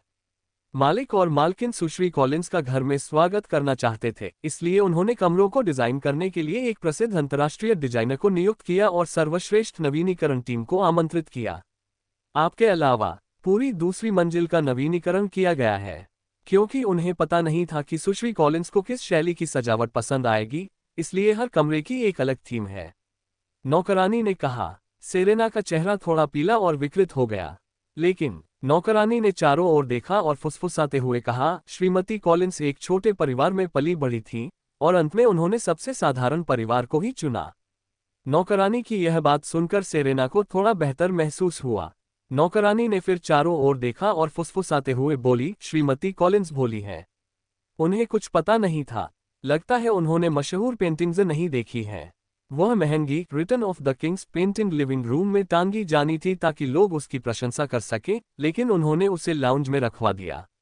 सेरेना थोड़ी हैरान थी, क्या उसे इस तरह की चीजों की परवाह है?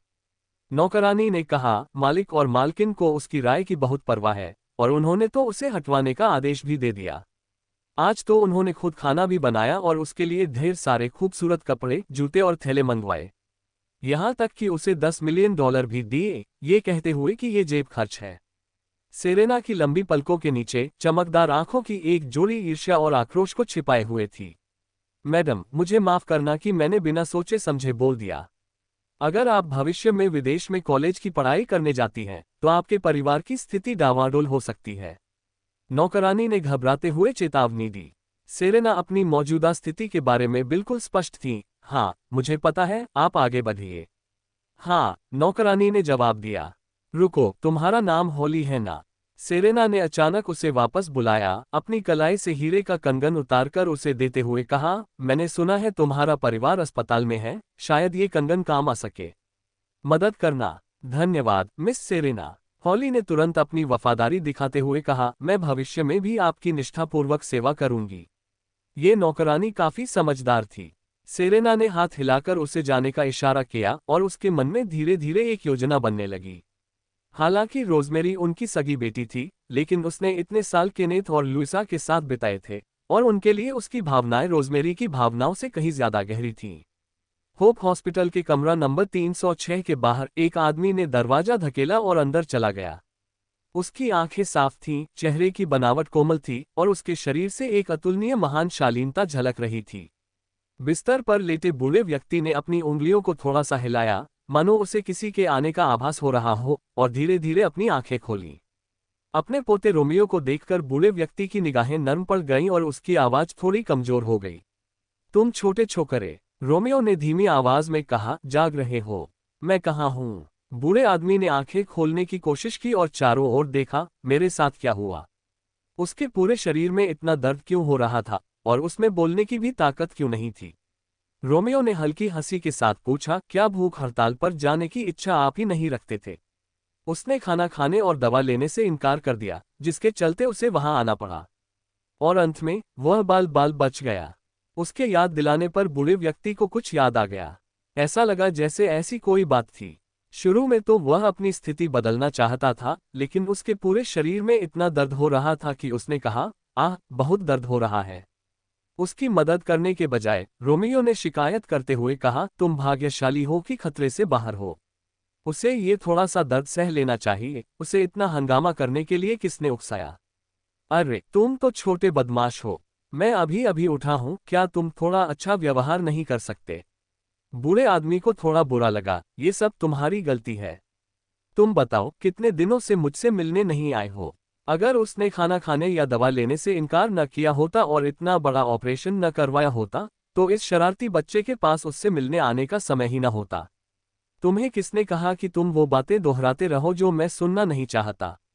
रोमियो ने कहा। जब भी वह आता, बूढ़ा आदमी कोलिंस परिवार की सेरेना का जिक्र करता और अतीत के विवाह अनुबंध के बारे में बात करता। उफ, मुझे परवाह नहीं। बूढ़े आदमी ने गुस्से से अपना सिर घुमाया, मैं इस हालत में हूं। शायद एक दिन मैं मर जाऊंगा। कल तुम्हें अपनी मंगेतर को मुझसे मिलने लाना होगा। रोमियो ने दृढ़ता से कहा, मेरी कोई मंगेतर नहीं है। तुम मुझे दिल का दौरा दिलवाने की कोशिश कर रहे हो। बूढ़ा आदमी गुस्से से भड़क उठा, हमारा कॉलिंस के साथ विवाह समझौता है, इसलिए तुम्हें सेरेना से शादी करनी ही होगी। मैं उन्हें ये सब कैसे समझाऊंगा? शादी का समझौता तो पूरी तरह से तुम्हारा ही विचार था। रोमियो ने शांत भाव से जवाब दिया, इस गड़बड़ को ठीक करने का तरीका ढूंढना तुम्हारी जिम्मेदारी है, मेरी नहीं। तुम शरारती बच्चे। ओह, मेरा दिल। बूढ़े आदमी ने अचानक अपना सीना पकड़ लिया और दर्द से कराह उठा। काल, डॉक्टर को बुलाओ, रोमियो ने कहा। रोमियो के बोलते ही बूढ़े ने उसे हाथ हिलाकर मना कर दिया, कोई जरूरत नहीं। मैंने अपनी बात कह दी है। अगर तुम और सेरेना कल साथ नहीं आए, तो दादा बनने का सपना भूल जाओ। उसके बाद चाहे मैं जिंदा रहूं या मर जाऊं, इससे तुम्हारा कोई लेना देना नहीं। दोनों को फिर से आपस में झगड़ते देख काल ने स्थिति को शांत करने के लिए तुरंत हस्तक्षेप किया और कहा, शांत हो जाए महोदय। श्री रोमियो इन दिनों काफी व्यस्त रहे हैं। तुम लोग तो पूरी जिंदगी अकेले ही रह लो। तुम लोग तो हमेशा काम में ही इतने व्यस्त रहते हो। क्या तुम लोग अपने जीवन के व्यापक पहलू पर थोड़ा सा भी विचार करने के लिए समय नहीं निकाल सकते? बूढ़े आदमी ने कहा। उद्धरण चिन्ह डॉट डॉट डॉट उद्धरण चिन्ह। वो इसमें कैसे फंस गया? उसकी किस्मत में हमेशा के लिए अविवाहित रहना ही क्यों लिखा था? उसने तो बस अपने काम से प्यार किया था। अध्याय 15। जल्दी से अपने लिए एक गर्लफ्रेंड भी ढूंढ लो ताकि कुछ लोग पार्टनर होने के सुख में जीवन को देख सकें। फिलिप ने एक उद्देश्यपूर्ण संकेत दिया। रोमियो ने अपने द्वारा लाया गया नाश्ता खोला और उसके सामने रखते हुए कहा, अगर काल की कोई गर्लफ्रेंड होती तो क्या तुम उसका काम संभाल लेते? मैं जरूर। अप्रत्याशित रूप से फिलिप ने तुरंत सहमति दे दी और काल भावुक हो गया। मैं ऐसा नहीं करूंगी। लेकिन काल, अगर तुम्हारी कोई गर्लफ्रेंड है तो मैं ये सुनिश्चित करूंगी कि यह लड़का तुम्हें कुछ दिनों की छुट्टी दे दे। कम से कम तुम्हें अब सप्ताहांत में ओवरटाइम नहीं करना पड़ेगा। मैं तुम्हारे लिए ढेरों शादी के उपहार भी तैयार कर दूंगी। इसके अलावा मैं उससे कहूंगी कि वह तुम्हारे काम का बोझ बांटने के लिए कुछ और लोगों को काम पर रख ले। ये सुनकर काल बेहद भावुक हो गया। खासकर आपके वेतन के संबंध में इसे बढ़ाया जाना चाहिए। जी हाँ, बिल्कुल। काल की समझदारी और संवेदनशीलता तो देखो। तुम्हारे विपरीत तुम तो कभी सुनते ही नहीं। फिलिप ने दूसरों की प्रशंसा करते हुए साथ ही अपने पोते की शिकायत भी की। काल तारीफों से बहुत खुश था। काल, अंटार्कटिका में एक प्रोजेक्ट है जिसके लिए कुछ लोगों की जरूरत है। रोमियो की बातें सुनकर काल घबरा गया और बोला, श्री मैक्मिलियन, मेरा मतलब ये था कि तुम अपना सामान पैक करो और तुम कल चले जाओगे। श्री मैक्मिलियन। काल ने तुरंत फिलिप की ओर विनती भरी नजरों से देखते हुए मदद मांगी। हमेशा की तरह समझदार फिलिप ने बड़ी चतुराई से स्थिति को संभाला। काल, मुझे तुम्हारी जरूरत है कि तुम रोज काम के बाद मेरे पास आओ, बस मुझसे थोड़ी बातचीत करने के लिए। मैं बहुत ऊब गया हूं। श्री मैक्मिलियन, कृपया विचार करें जब आप इसे इस तरह कहते हैं। काल ने फिलिप के शब्दों का लाभ उठाने की कोशिश की। तभी दरवाजे का हैंडल घूमा और किसी ने चुपके से दरवाजा खोल दिया। मैं हूं। श्री फिलिप अस्त व्यस्त हालत में सुजाना कमरे में दाखिल हुई। दूसरों की मौजूदगी देखकर उसने जल्दी से खुद को संभाला। श्री मैक्मिलियन, काल, आप भी इतनी जल्दी उठ गए? अभी सुबह के 8 भी नहीं बजे थे और मरीजों के लिए मिलने का समय प्रतिबंधित होना चाहिए था। सुजाना ने अंदर आने के लिए अपने पुराने वर्क बेंच का इस्तेमाल किया होगा, फायर एस्केप का इस्तेमाल किया होगा और कैमरों से बचते हुए चुपके से अंदर घुस गई होगी। तुम्हें अंदर किसने आने दिया? अस्पताल के निदेशक के प्रति सम्मान के कारण रोमियो ने कल उसे परेशान नहीं किया, लेकिन उसमें इतनी धृष्टता थी कि वह किसी की अनुमति के बिना अंदर आ गई। श्री फिलिप, श्री मैक्मिलियन, मुझे एक और मौका दीजिए। सुजाना अचानक घुटनों के बल बैठ गई। मैं सचमुच इस पेशे को छोड़ना नहीं चाहती, कृपया मुझे इस अस्पताल में फिर से काम करने दीजिए। फिलिप, मेरे भले के लिए, आपकी स्थिति के लिए सलाह, क्योंकि मैं आपका डॉक्टर हूं। वह बेहद बेताब थी। क्या उसे चिकित्सा पेशे से निकाल दिया गया था? फिलिप ने काल से पूछा। हाँ, कल जब तुम्हारी हालत बिगड़ी तो उसने कोई कदम नहीं उठाया, बल्कि उसने तुम्हारी जान लेने की कोशिश की। उसकी नीयत बुरी थी। मिस रोजमेरी, जिन्होंने कल तुम्हारा इलाज किया था, ने कहा कि वह डॉक्टर बनने लायक नहीं है। डॉक्टर पियर्स ने उसके कारनामों के बारे में सुनकर उसे इस पेशे से निकाल दिया। काल ने उस जहरीली औरत को घूरते हुए ठंडी निगाहों से देखा। ये वही कुतिया है जिससे मुझसे दुश्मनी थी और जिसने अस्पताल के निदेशक के सामने मेरी प्रतिष्ठा को धूमिल किया। फिलिप, मेरे साथ अन्याय हुआ है। मैं हमेशा तुम्हारी देखभाल के लिए समर्पित रहा हूं, तुम्हें ये याद रखना चाहिए। सुजाना के वाक्य पूरा करने से पहले ही रोमियो का चेहरा उदास हो गया, जिससे नाखुशी का भाव झलक रहा था। काल को विश्वास नहीं हो रहा था कि इस स्तर पर भी यह महिला सच्चाई को तोड़ मरोड़ कर पेश करना चाहती है। मिस रोजमेरी को बदनाम करना चाहती है। क्या उसे कल लगा था कि वे अंधे थे? क्या उसे अब भी उम्मीद थी कि उन्होंने सच्चाई नहीं देखी थी? सुश्री सुजाना, मैं आपको सलाह देता हूं कि बोलने या कार्य करने से पहले अच्छी तरह सोच समझ लें। काल ने अपनी भौहें सिकुड़ते हुए उन्हें कड़े शब्दों में याद दिलाया। कल उन्होंने शामक दवाओं और हृदय को शांत करने वाली दवाओं के उपयोग की वकालत की, और अब दूसरों की बदनामी करने वाली वह खुद है। मिस रोजमेरी फिलिप की जीवन रक्षक हैं, फिर भी उन्होंने उसे कुतिया कहा।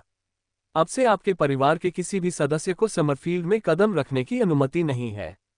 बिस्तर पर लेटे हुए फिलिप ने अचानक कहा, उसे बाहर निकाल दो। सुजाना शुरू में तो विनती करने आई थी, लेकिन उसे अपने परिवार को इसमें शामिल करने की उम्मीद नहीं थी। मिस्टर फिलिप, मैंने ऐसा क्या गलत किया जिससे आप नाराज हो गए? क्या सिर्फ कल की गलतफहमी की वजह से? वह बिस्तर के पैर से लिपट गई और जाने से इनकार करते हुए बोली, मिस्टर फिलिप, मुझे समझाने दीजिए। हम्फ। फिलिप इतना गुस्से में था कि उसका चेहरा लाल हो गया। तुम मुझसे बात करने के लायक नहीं हो। श्री फिलिप, अगर आप मुझे आज माफ नहीं करेंगे तो मेरे पास यही मरने के अलावा कोई चारा नहीं है। तो जाओ, मर जाओ। फिलिप को उसकी जिंदगी या मौत की परवाह नहीं थी। काल, उसे चाकू दे दो। काल ने मेज से फल काटने वाला चाकू उठाया और उसे सुजाना के सामने फेंक दिया। चाकू जमीन पर गिरी और एक तेज आवाज हुई, जिससे सुजाना चौंक गई। उसका इरादा केवल फिलिप को डराना था, उसका वास्तव में कोई इरादा नहीं था। अपनी जान लेने के लिए। महोदय, ये देखकर कि फिलिप अब भी उसे माफ करने को तैयार नहीं है और उसकी विनती और आत्महत्या की धमकियां बेअसर साबित हो रही हैं, सुजाना केवल रो सकती थी। सिसकते हुए उसने कहा, मेरा परिवार गरीब है और मैं इकलौती बेटी हूं। बचपन से ही मैं अपने पूरे परिवार की उम्मीद रही हूं। मेरा सपना है कि मैं जीवन बचाने वाली डॉक्टर बनूं। डॉक्टर बनने के लिए क्या योग्यता चाहिए? फिलिप गुस्से से भड़क उठा, कल जब मैं बिस्तर पर लेटा था तब तुम्हारी बातें नहीं सुनी। तुमने ही तो उस शांत करने वाली दवा और सुखदायक औषधि के इस्तेमाल की वकालत की थी। उस लड़की ने साफ साफ कहा था कि इन्हें लेना जानलेवा होगा, लेकिन फिर भी तुम अड़ी रही। डॉक्टर बनने के लायक न होने वाली यह औरत रुकने का नाम ही नहीं ले रही। मैं सुजाना ये जानकर हैरान रह गई कि बूढ़ा आदमी कल की बातचीत सुन सकता था, जिससे उसे परेशानी हुई। कुछ सेकंड के लिए मैं अवाक रह गया, समझ नहीं आ रहा था कि कैसे समझाऊं। उस युवती ने कहा था कि शांत करने वाली औषधि और सुखदायक औषधि से केवल आधे घंटे के लिए ही शांति मिलेगी, उसके बाद अपरिवर्तनीय परिणाम होंगे। अगर मुझे वो लड़की राहगीर के पास से गुजरते हुए न मिली होती और उसने मेरा इलाज न किया होता, तो अब तक मैं मर चुका होता। क्या तुम मुझसे विनती करने का मौका चाहते हो? मैं तुम्हें इस पेशे से और समरफील्ड से बाहर निकालकर तुम्हारी मदद कर रहा हूं। ये सब डॉक्टर पीएस के चेहरे की वजह से है। मेरी सहनशीलता की परीक्षा मत लो, वरना तुम्हें और भी कड़ी सजा भुगतनी पड़ेगी। वह युवती सही कह रही थी। आपको साधारण डॉक्टर कहना भी आपकी बहुत प्रशंसा होगी। आप तो एक किशोरी से तुलना भी नहीं कर सकते। सुजाना का चेहरा पीला पड़ गया, उस पर अप्रिय भाव उभर आए। श्री फिलिप, कल जिन मेडिकल स्टाफ ने शांत करने वाली दवा और सुखदायक औषधि के इस्तेमाल की वकालत की थी, मुझे याद है कि उनमें से एक डॉक्टर ने उस बच्ची पर दोष मढ़ने की कोशिश भी की थी। इन सभी लोगों को बर्खास्त किया जाएगा। ये डॉक्टर बनने के लायक नहीं है। फिलिप ने ये कहते हुए बिस्तर के बगल में बैठी महिला की ओर देखा और पूछा, क्या तुम नहीं जा रही हो? क्या मुझे किसी को तुम्हें बाहर तक छोड़ने के लिए बुलाना पड़ेगा? माय लॉर्ड, आपकी सेहत अभी ठीक नहीं हुई है, गुस्सा मत कीजिए। सुजाना मैडम, क्या आप सीधी सादी अंग्रेजी नहीं समझ सकती? काल ने ठंडे लहजे में कहा। सुजाना जानती थी कि इस मामले में अब कोई उम्मीद नहीं बची है। माफी मांगते हुए उसने धीरे से कहा और जल्दी से वहां से चली गई। अध्याय 16। कल वो लड़की कौन थी? जब फिलिप और बाकी लोग चले गए और वह थोड़ा शांत हो गया, तो उसने मुड़कर पूछा, क्या हमने उसे ठीक से धन्यवाद दिया? हमने उसे पहले ही चेक दे दिया है, काल ने लड़की का जिक्र करते हुए प्रशंसा से कहा। किसने सोचा होगा कि किशोरावस्था की एक लड़की इतनी कमाल की हो सकती है? सचमुच ये बिल्कुल अप्रत्याशित था। वह युवती संयोगवश वहां से गुजर रही थी और उसने संयोगवश आपकी हालत देख ली और भीड़ की राय के खिलाफ जाकर आपकी जान बचाई। अगर उसने हस्तक्षेप न किया होता तो फिलिप शायद मर चुका होता। वह कितनी दयालु और काबिल बच्ची है। फिलिप के मन में एक मासूम चेहरे की धुंधली सी छवि उभर आई। हालांकि वह कुछ धुंधली थी, फिर भी उसे हल्का सा एहसास हो रहा था कि वह एक खूबसूरत लड़की है। सुरीली आवाज। दुर्भाग्यवश वह बहुत छोटी थी और रोमियो और सेरेना की पहले से ही सगाई हो चुकी थी, वरना उसे अपनी पोती की बहू बनाना बुरा विचार नहीं होता। क्या तुमने उस लड़की की संपर्क जानकारी नोट कर ली है? फिलिप ने अचानक पूछा। मैं उससे व्यक्तिगत रूप से मिलकर धन्यवाद देना चाहता हूँ। काल चौंक गया और उसने झट से रोमियो की तरफ देखा। आखिर कल उसने ही तो उसका फोन नंबर मांगा था। तुम उसे परेशान मत करो, रोमियो ने शांत भाव से इनकार कर दिया। क्या बात है? क्या मैं अपने जीवन रक्षक से मिलकर व्यक्तिगत रूप से अपना आभार व्यक्त नहीं कर सकता? फिलिप के मन में यह विचार आ रहा था कि इतने सारे विशेषज्ञ और जाने माने डॉक्टर उसकी बीमारी का इलाज नहीं कर पाए, फिर भी इस युवती ने नाजुक समय में उसकी जान बचा ली। इसका क्या अर्थ था? इसका मतलब ये था कि उनकी चिकित्सीय क्षमता उनसे कहीं अधिक थी।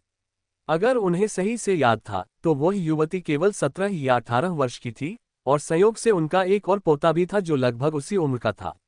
यदि वह सफलतापूर्वक उनका मुकाबला कर सके तो यह एक शानदार मुकाबला होगा। क्या आपके पास उनकी संपर्क जानकारी है? फिलिप को काल की वह नज़र याद आ गई जो उसने अभी अभी रोमियो को दी थी। इस बच्चे के पास निश्चित रूप से उसका फोन नंबर या व्हाट्सएप अकाउंट है। मुझे परवाह नहीं, तुम्हें उस लड़की को यहाँ लाना ही होगा। फिलिप ने पूरी कोशिश की। अंत में रोमियो मान गया और बोला, वह आएगी या नहीं यह उस पर निर्भर करता है। फिलिप की योजना आधी सफल रही और उसने तुरंत कहा, बिल्कुल। अगर वह नहीं आती है तो इसका कारण यही होगा कि वह उसके ठंडे स्वभाव से डरती है। रोमियो को जाने के लिए तैयार देखकर, रुको। फिलिप ने मानो कुछ सोचा हो और फिर कहा, जब तुम उस लड़की से बात करो तो अच्छे से पेश आना, नरमी से पेश आना। अगर तुम्हें नहीं पता कि कैसे बात करनी है तो काल से सीख लेना। उसे डराकर भगा मत देना, समझे? वह उनकी भावी पोती की बहू हो सकती है। रोमियो ने मन ही मन सोचा, क्या वह सज्जन नहीं है? क्या वह विनम्र नहीं है? क्या उसे किसी और से सीखने की जरूरत है? काल ने यह भी शिकायत की, हे प्रभु, मुझे चोट मत पहुंचाए। श्री मैक्मिलियन आखिरकार अंटार्कटिका परियोजना के बारे में भूल गए। चाहे कुछ भी हो जाए, उसी ने मेरी जान बचाई है, तुम उसके साथ बदतमीजी नहीं कर सकते। फिलिप को डर था कि उसकी इस ठंडी प्रतिक्रिया से वह युवती डर जाएगी। इस दौरान केनेथ और लुइसा भोजन की मेज के पास गए और अपनी दोनों बेटियों के सामने नाश्ते की कई तरह की चीजें रख दी। ये शेफ की ताजी बनी पेस्ट्री है। रोज, ये तुम्हारी है। ध्यान रखना, ये गर्म है। सेरेना, तुम एक महीने से स्कूल में ही हो और तुम दुबली पतली लग रही हो। चलो थोड़ा और खाओ। सेरेना ने मीठी मुस्कान के साथ कहा, पापा, मम्मी, मेरी देखभाल की चिंता मत कीजिए। इसके बजाय बहन को ज्यादा समय दीजिए। क्या मुझे बचपन से कभी अच्छे भोजन की कमी रही है? लुइसा मुस्कुराई, ये सोचकर कि यह बच्ची वाकई समझदार है। अचानक आने के बावजूद उसने रोजमेरी को अलग थलग करने की कोशिश नहीं की, बल्कि हर बात में अपनी सौतेली बहन का ख्याल रखा। वहां का माहौल उनकी कल्पना से कहीं ज्यादा गर्म था। पापा, ये वही काली चाय है जो आप पेस्ट्री के साथ पीना पसंद करते हैं। क्या मैं आपके लिए चाय लाऊं? सेरेना खड़ी हुई और केनेथ के लिए चाय परोसी, फिर तुरंत लुइसा के लिए भी परोस दी। माँ, इसका आनंद लो। उन्हें सेरेना से इतनी सहानुभूति की उम्मीद नहीं थी। स्नेह से मुस्कुराते हुए उन्होंने चाय के प्याले उठाए और एक घूंट पिया। सेरेना एक सफल लड़ाई के बाद विजयी खिलाड़ी की तरह लग रही थी और जानबूझकर अपने बगल में बैठी रोजमेरी की ओर देख रही थी। क्या होगा अगर वह जैविक बेटी होती? इतने सालों तक साथ रहने के बाद उनके माता पिता की खाने की आदतों को उससे बेहतर कोई नहीं समझ सकता था। रोजमेरी सेरेना की इस छोटी सी साजिश को कैसे नहीं समझ पाए। उसकी निगाहें पानी की तरह शांत थीं और वह बड़ी शांति से अपनी प्लेट में रखी स्वादिष्ट पेस्ट्री का आनंद ले रही थी, मानो उसे कोई फर्क ही न पड़ रहा हो। प्यारी बहन, मुझे नहीं पता कि तुम्हें क्या पीना पसंद है। सेरेना चाहती थी कि रोजमेरी खुद ही इसे तैयार कर ले। हालांकि इससे पहले कि वह अपना वाक्य पूरा कर पाती, रोजमेरी ने लापरवाही से कहा, कॉफी कृपया। सेरेना अचंभित रह गई। क्या रोजमेरी चाहती थी कि वह उसके लिए कॉफी बनाए? तुम अपनी बहन को बहुत प्यार करती हो। केनेथ को गलतफहमी हो गई, उसे लगा कि सेरेना स्वेच्छा से रोजमेरी के लिए कॉफी बनाना चाहती है। केनेथ ने खुशी से कहा, रोज, सेरेना ऐसी ही है। वह अपनी बहन की परवाह करती है। वह अपने परिवार को बहुत महत्व देती है। अगर आप उसका प्रस्ताव ठुकरा देंगे तो वह खुश नहीं होगी। रोजमेरी ने उसकी ओर देखा और कहा, तो फिर मैं इसके लिए तुम्हें परेशान करूंगी। केनेथ की बातें सुनकर सेरेना खुद को एक मुश्किल स्थिति में फंसा हुआ पाया।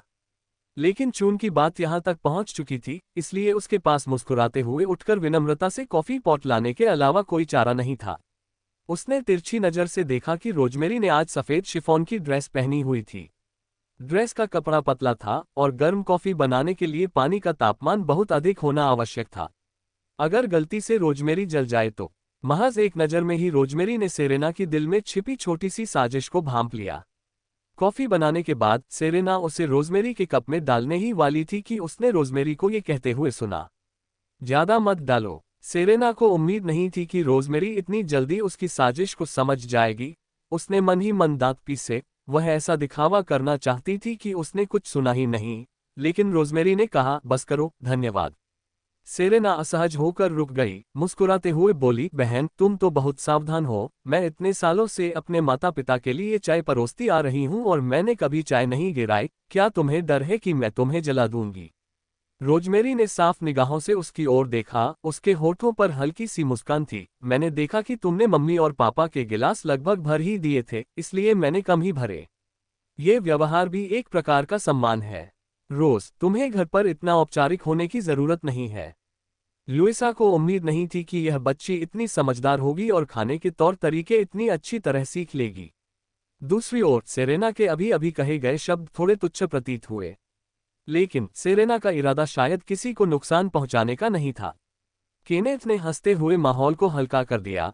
रोज, सेरेना, परीक्षा परिणाम जल्द ही आने वाले हैं। क्या आप लोगों ने ये तय कर लिया है कि आप किस विश्वविद्यालय में जाना चाहते हैं? उन्होंने चाय का प्याला नीचे रख दिया और उन्हें आशा भरी नजरों से देखने लगे। सेरेना के बैठते ही उसे लगा कि उसे रोजमेरी को उसकी औकात दिखानी चाहिए। इसलिए उसने जल्दबाजी में थोड़ा गर्व से कहा, मैं शायद समरफील्ड कॉलेज ही चुनूंगी। समरफील्ड कॉलेज का नाम सुनते ही रोजमेरी ने अपनी आंखें ऊपर उठाईं, जो एक अवर्णनीय भावना से चमक रही थीं।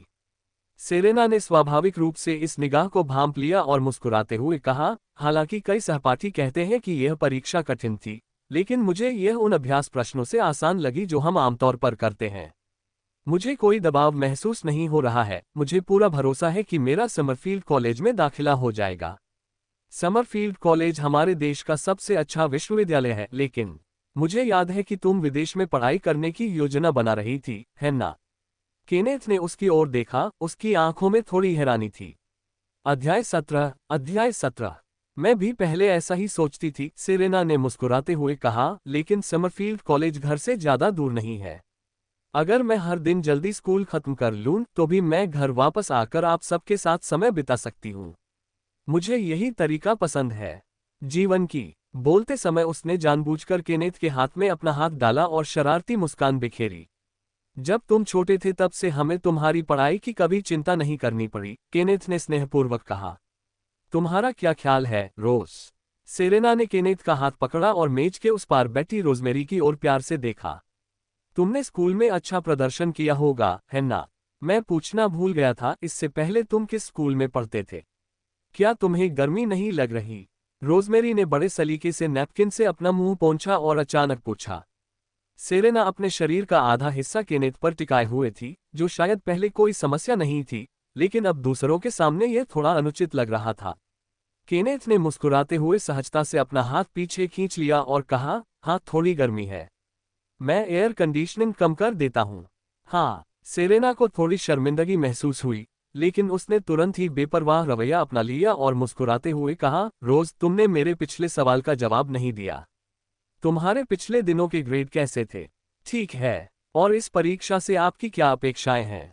रोजमेरी ने अपनी प्लेट में रखी नाजुक पेस्ट्री को बेपरवाही से खाते हुए कहा, कहना मुश्किल है। रोज, क्या तुम्हारी कोई पसंदीदा यूनिवर्सिटी है? पापा वहां के जिम्मेदार लोगों से बात कर सकते हैं। रोजमेरी ने कॉफी की एक घूंट ली और साफगोई से बोली, मुझे विश्वविद्यालय जाने में कोई दिलचस्पी नहीं है। ये सुनकर सेरेना को लगा कि रोजमेरी एक कमजोर छात्रा होगी।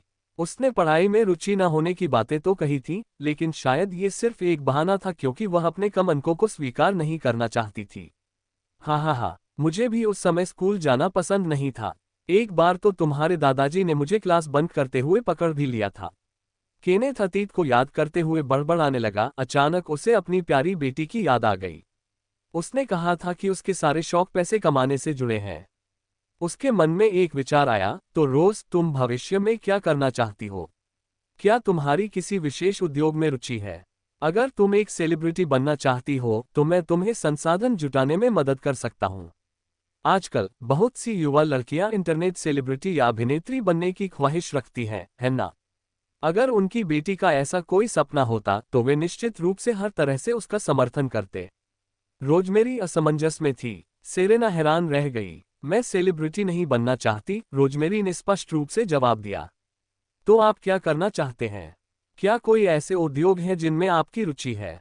शायद फैशन डिजाइन। फैशन डिजाइन, वाह, बहुत बढ़िया। केनेथ ने उत्साह से कहा, कैसा रहेगा अगर, चूंकि अभी छुट्टियां चल रही हैं, मेरी एक छोटी सी कपड़ों की कंपनी है जो मेरे घर के पास ही है, आप जाकर देख सकते हैं। रोजमेरी अवाक रह गई। अगर आपको लगता है कि बॉस बनना स्कूल जाने से ज्यादा मजेदार है, तो आपको विश्वविद्यालय जाने की जरूरत नहीं है। हमारे पास पहले से ही बहुत सारे व्यवसाय हैं, हमें किसी डिग्री की जरूरत नहीं है। है ना? रोजमेरी अपने पिता के खुले विचारों को देखकर हैरान थी, जबकि मेज के नीचे सेरेना का हाथ धीरे धीरे मुट्ठी में बदल गया। क्या पिताजी सचमुच रोजमेरी को मौज मस्ती करने के लिए किसी का साथ दे रहे हैं? हालांकि कॉलिंस परिवार द्वारा संचालित सभी उद्योगों में वस्त्र उद्योग सबसे धीमी गति से बढ़ने वाला उद्योग है, और इसका विकास केवल 6 महीने पहले ही शुरू हुआ है। लेकिन फिर भी यह एक कंपनी ही है। रोजमेरी सिर्फ एक दिन के लिए इस परिवार में वापस आए हैं, और क्या वह पारिवारिक व्यवसाय की वारिस बन सकती है? अगर तुम खुद कमाना नहीं चाहते तो मम्मी पापा तुम्हें हर दिन पैसे भेज सकते हैं। रोजमेरी अवाक रह गई। क्या ऐसा भी कुछ होता है? उनके आसपास के नौकर ईर्ष्या से हरे हो रहे थे। यही तो फर्क है। लोगों के बीच का अंतर बहुत अधिक है। सेरेना के नाखून उसकी हथेली में गहरे धंस रहे थे, उसका दिल आक्रोश से भरा हुआ था। आज तुम्हारी जेब खर्च नहीं भेजा। लुइसा ने अपना फोन निकालते हुए कहा, पहले 10 लाख भेज दूंगी, ठीक है। मेरी प्यारी बेटी, तुम्हारा बैंक खाता नंबर क्या है? कोई जरूरत नहीं। उसके पास कुछ पैसे थे जो फिलहाल के लिए काफी थे।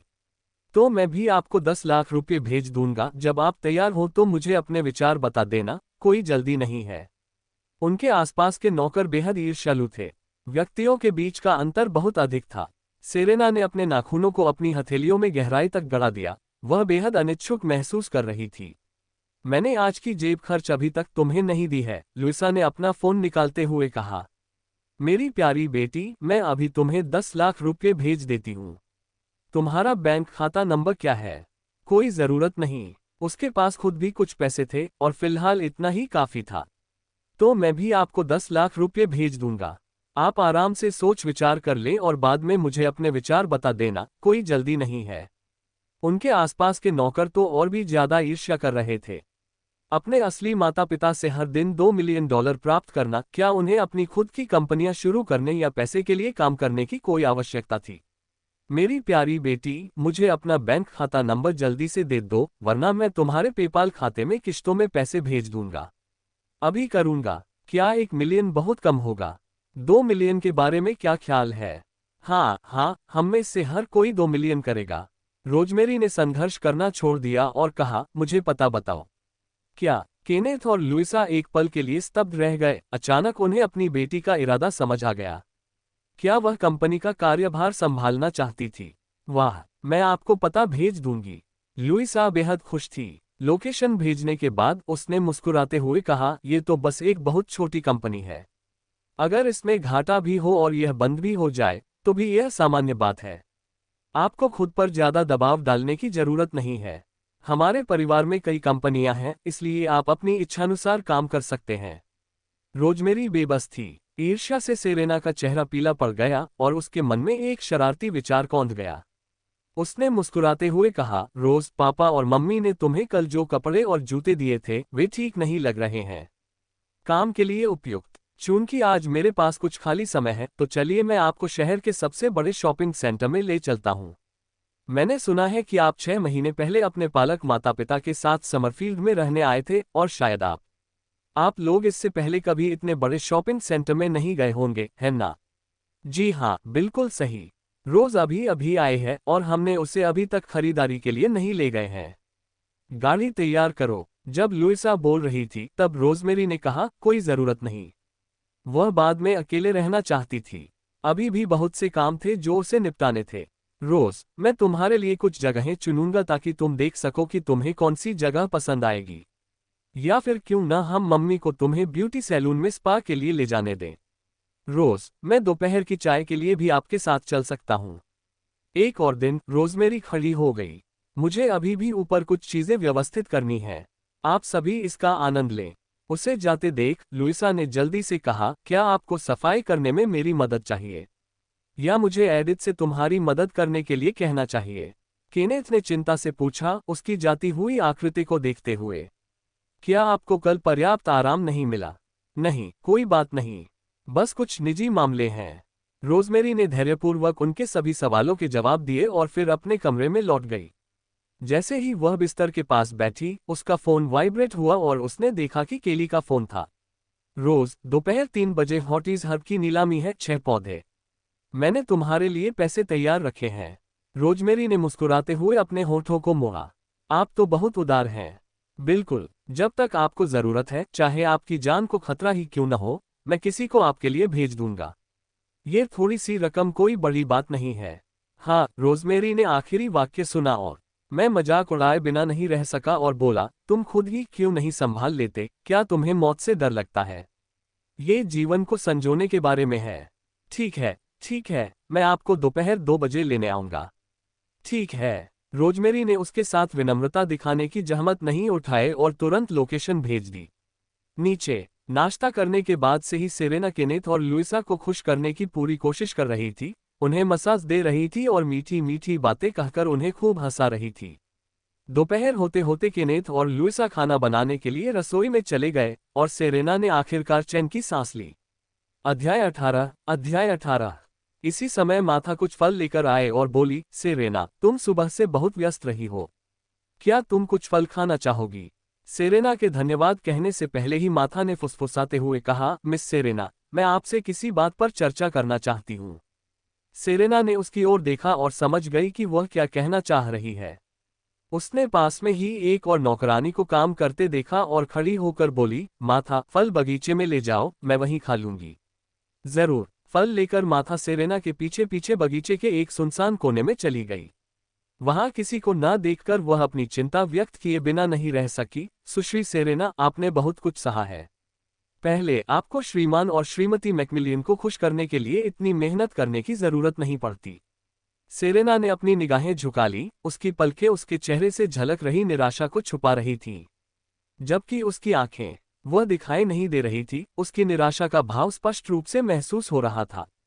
सच तो यह है कि वह ऐसा व्यवहार नहीं करना चाहती थी, लेकिन इस घर में रोजमेरी का रुतबा और भी मजबूत होता जाएगा जबकि उसका कम होता जाएगा। इस समय उसके पास बराबरी करने का मौका था। मिस सेरेना, ये सभी आयातित फल हैं और मैंने आपके लिए इनमें से कुछ कुछ काट कर रखे हैं। कृपया इन्हें खा लीजिए। आपने सुबह ज्यादा कुछ नहीं खाया था। माथा की सहानुभूति दिल को छू लेने वाली थी। ओह, और मैं आपको ये बताना चाहती थी कि फिलहाल उन्होंने सुश्री कॉलिंस की पहचान सार्वजनिक नहीं की है, इसलिए बाहरी लोगों की नज़र में श्री मैक्मिलियन के साथ आपका रिश्ता अभी भी वैध है। सेरेना की आंखें पल भर में चमक उठी। हाँ, रोमियो अभी भी उसके पास था। इससे क्या फर्क पड़ता था कि वह कोलिंस परिवार की बेटी थी।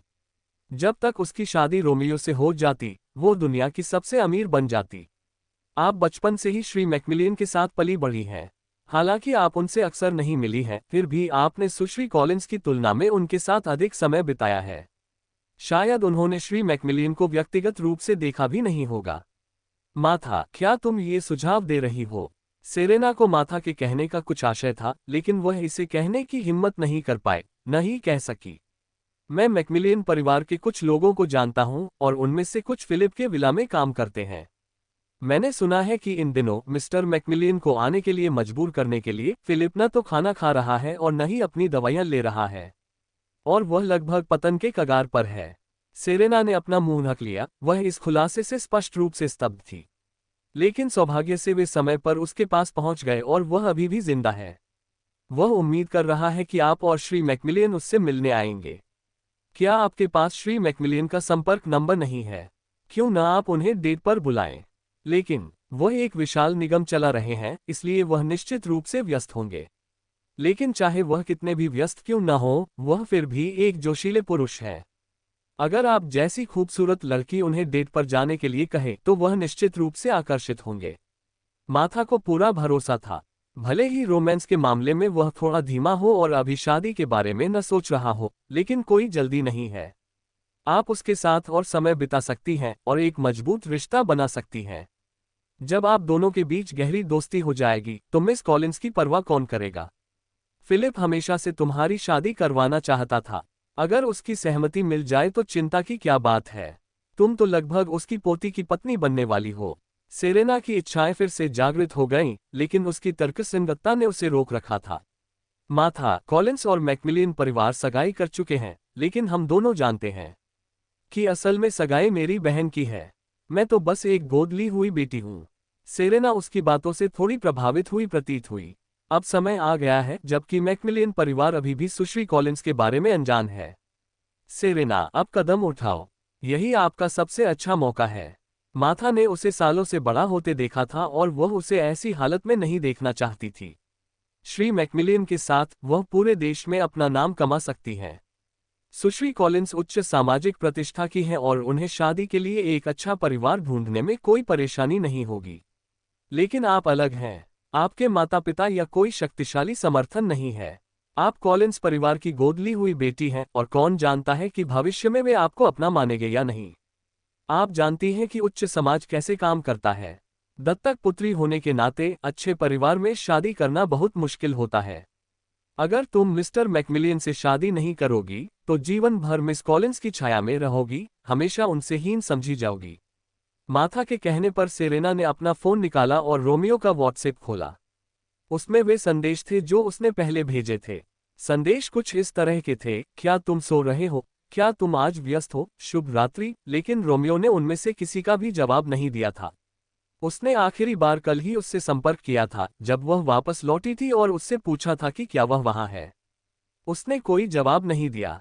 याद माथा ने और भी बहुत कुछ कहा और आखिरकार सेरेना ने विरोध करना बंद कर दिया।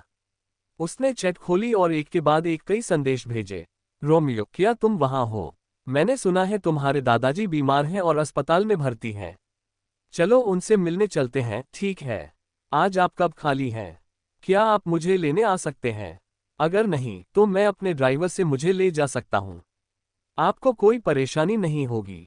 मुझे दादा फिलिप की बहुत चिंता है। दूसरी मंजिल पर रोजमेरी विशाल बालकनी में पहुंची और नज़ारे की प्रशंसा करने लगी। जब वह देख रही थी तभी उसने दूर दो आकृतियों को देखा जो जाहिर तौर पर किसी बात पर चर्चा कर रही थी। वह इतनी दूर थी कि वह अंदर की बातें नहीं सुन सकती थी, लेकिन वह समझ गई थी कि वे दोनों सेरेना और माथा थीं। सेरेना एक सफेद बेद की कुर्सी पर बैठी थी और माथा उसके बगल में खड़ी थी, मानो उसे किसी बात के लिए मना रही हो। रोजमेरी को कोई फर्क नहीं पड़ा और कुछ देर और नज़ारों का लुत्फ उठाने के बाद वह अंदर चली गई। बगीचे में सिर्फ सेरेना और माथा ही रह गईं, जो घबराकर फोन को घूर रही थीं। पहले के विपरीत सेरेना के फोन की स्क्रीन पर एक नया संदेश आया। सेरेना का दिल जोर से धड़कने लगा। उसने ध्यान से देखा और वाकई यह रोमियो का संदेश था। रोमियो ने जवाब दिया था। रोमियो ने आखिरकार जवाब दे दिया था, लेकिन उनका जवाब था, कोई जरूरत नहीं। सेरेना का जलता हुआ दिल ऐसा महसूस हुआ जैसे उस पर ठंडा पानी डाल दिया गया हो। वह पल भर में ठंडा पड़ गया। माथा के बुरे प्रभाव के कारण सेरेना ने कुछ और संदेश भेजे, जिसमें उसने कहा कि वह उसके दादाजी के बारे में वास्तव में चिंतित है और यह जानते हुए कि वह बीमार हैं, शायद उन्हें किसी के मिलने आने से अच्छा लगेगा। वह बस देख रही थी। कॉलिंस परिवार की ओर से दादा फिलिप के लिए प्रार्थना सभा। दोपहर का खाना खत्म होने तक भी सेरेना को रोमियो से कोई जवाब नहीं मिला था। उसे यह आभास था कि दूसरी तरफ मौजूद रोमियो शायद जवाब नहीं देगा। इसी बीच रोजमेरी अपने फोन को हाथ में लिए सोफे पर बैठी हुई थी और ऑर्डर भेज रही थी। 18 साल पहले 10 सितंबर को मसी अस्पताल में लगी आग का कारण पता लगाए। जेफ बॉस, क्या तुम मेरा मजाक उड़ा रहे हो? मसी हॉस्पिटल, वह जगह 3 शहरों के चौराहे पर स्थित थी, जिसकी आबादी बहुत बड़ी और जटिल थी, और इतना समय बीत चुका है कि वह जगह अब अस्तित्व में नहीं है। जेफ बॉस, आप इसकी जांच क्यों कर रहे हैं? क्या इसका आपके अतीत से कुछ लेना देना है? रोजमेरी को हमेशा लगता था कि आग में कुछ गड़बड़ है। एक पल पहले सब ठीक था, फिर अचानक आग लग गई। उसकी मां ने उसे बताया कि वह बरसात की रात थी। अगर किसी ने गलती से आग लगा भी दी होती तो वह इतनी तेजी से नहीं फैलनी चाहिए थी। अध्याय 19। अंततः पूरा चिकित्सा केंद्र राख में तब्दील हो गया। उन्हें हमेशा से यह आशंका थी कि किसी ने जानबूझकर आग लगाई थी। जेफ ने कहा, अगर मुझे पता चला कि हैरिस परिवार के लिए मुश्किलें पैदा करने के लिए जानबूझकर आग लगाई गई थी, तो मैं उन्हें आसानी से नहीं छोड़ूंगा। कुछ देर बातचीत करने के बाद रोजमेरी ने देखा कि लगभग समय हो गया है और केली जल्द ही तय स्थान पर पहुंचने वाली है। इसलिए वह नीचे गई और बोली, माँ, मैं थोड़ी देर के लिए बाहर जा रही हूँ। लुइसा अपनी बेटी से पूछना चाहती थी कि वह कहाँ जा रही है, किससे मिल रही है और क्या कर रही है, लेकिन वह उसे परेशान नहीं करना चाहती थी, इसलिए उसने बस मुस्कुराकर पूछा, क्या मैं एडन से तुम्हें गाड़ी चलाने के लिए कहूँ? माँ, सेरेना ने बिना सोचे समझे कहा, मैंने अभी एडन को बताया कि मैं कहीं जा रही हूँ, बाद में एक दोस्त से मिलने जा रही हूँ। लुइसा ने अपनी भौहें सिकोड़ते हुए कहा, तो क्या पीट तुम्हें ड्राइव करके ले जा सकता है? पीट को इस समय झपकी लेने की आदत है। अगर मैं उसे अभी जगा दूं, तो मुझे डर है कि उसकी मानसिक स्थिति ठीक नहीं होगी और उसके लिए गाड़ी चलाना सुरक्षित नहीं होगा। सेरेना ने कहा और फिर समझने का नाटक करते हुए रोजमेरी की तरफ देखा। रोज, अगर तुम्हें कोई जरूरी काम है तो मैं अपने दोस्त को फोन करके कार्यक्रम रद्द करवा सकती हूँ और फिर एडन तुम्हारे साथ जा सकता है। कोई जरूरत नहीं, मैं गाड़ी चला सकता हूँ। लेकिन रोल्स रॉयस पहले ही एक ट्रक से टक्कर में क्षतिग्रस्त हो चुकी थी और उसे मरम्मत के लिए भेजा गया था। रोजमेरी ने एक पल सोचा और पूछा, क्या घर पर कोई और कार है? लुइसा ने जवाब दिया, बेशक हमारे पास और भी गाड़ियां हैं। ड्राइवर को आपको गैराज तक ले जाने दीजिए और आप अपनी पसंद की कोई भी गाड़ी चुनकर चला सकते हैं। बस एक चुन लें। रोजमेरी भी हैरान थी। लुइसा ने दीवार पर लगे इंटरकॉम को हल्के से दबाया और सीधे ड्राइवर से बात की, एडन, यहां आओ और रोज को गैराज ले जाओ। गैराज में 3 मंजिलें थीं। वहां कई तरह की सुपर कारें, limited edition sedan, luxury RV सभी अलग अलग रंगों में मौजूद थीं। हमारा परिवार क्या करता है? सामने खड़ी आलीशान कारों को देखकर रोजमेरी दंग रह गई और आखिरकार उसने पूछा, मिस रोजमेरी, क्या आपको नहीं पता? ड्राइवर भी हैरान था। उसे लगा था कि ग्रैंड केनेथ को देखते ही सब पहचान लेंगे, क्योंकि वह देश के सबसे अमीर आदमी थे। आखिर देश के सबसे अमीर आदमी को कौन नहीं पहचानेगा? मास्टर देश के सबसे धनी व्यक्ति रहे हैं, लगातार 12 वर्षों तक राष्ट्रीय धनाढ्यों की सूची में प्रथम स्थान पर। पिछले साल गुरुजी के सेवानिवृत्त होने और युवा गुरुजी द्वारा समूह का कार्यभार संभालने के बाद से वह देश के सबसे धनी व्यक्ति बन गए हैं। सबसे अमीर व्यक्ति चाहे कोई भी हो, वे सभी कोलिंस परिवार का हिस्सा हैं।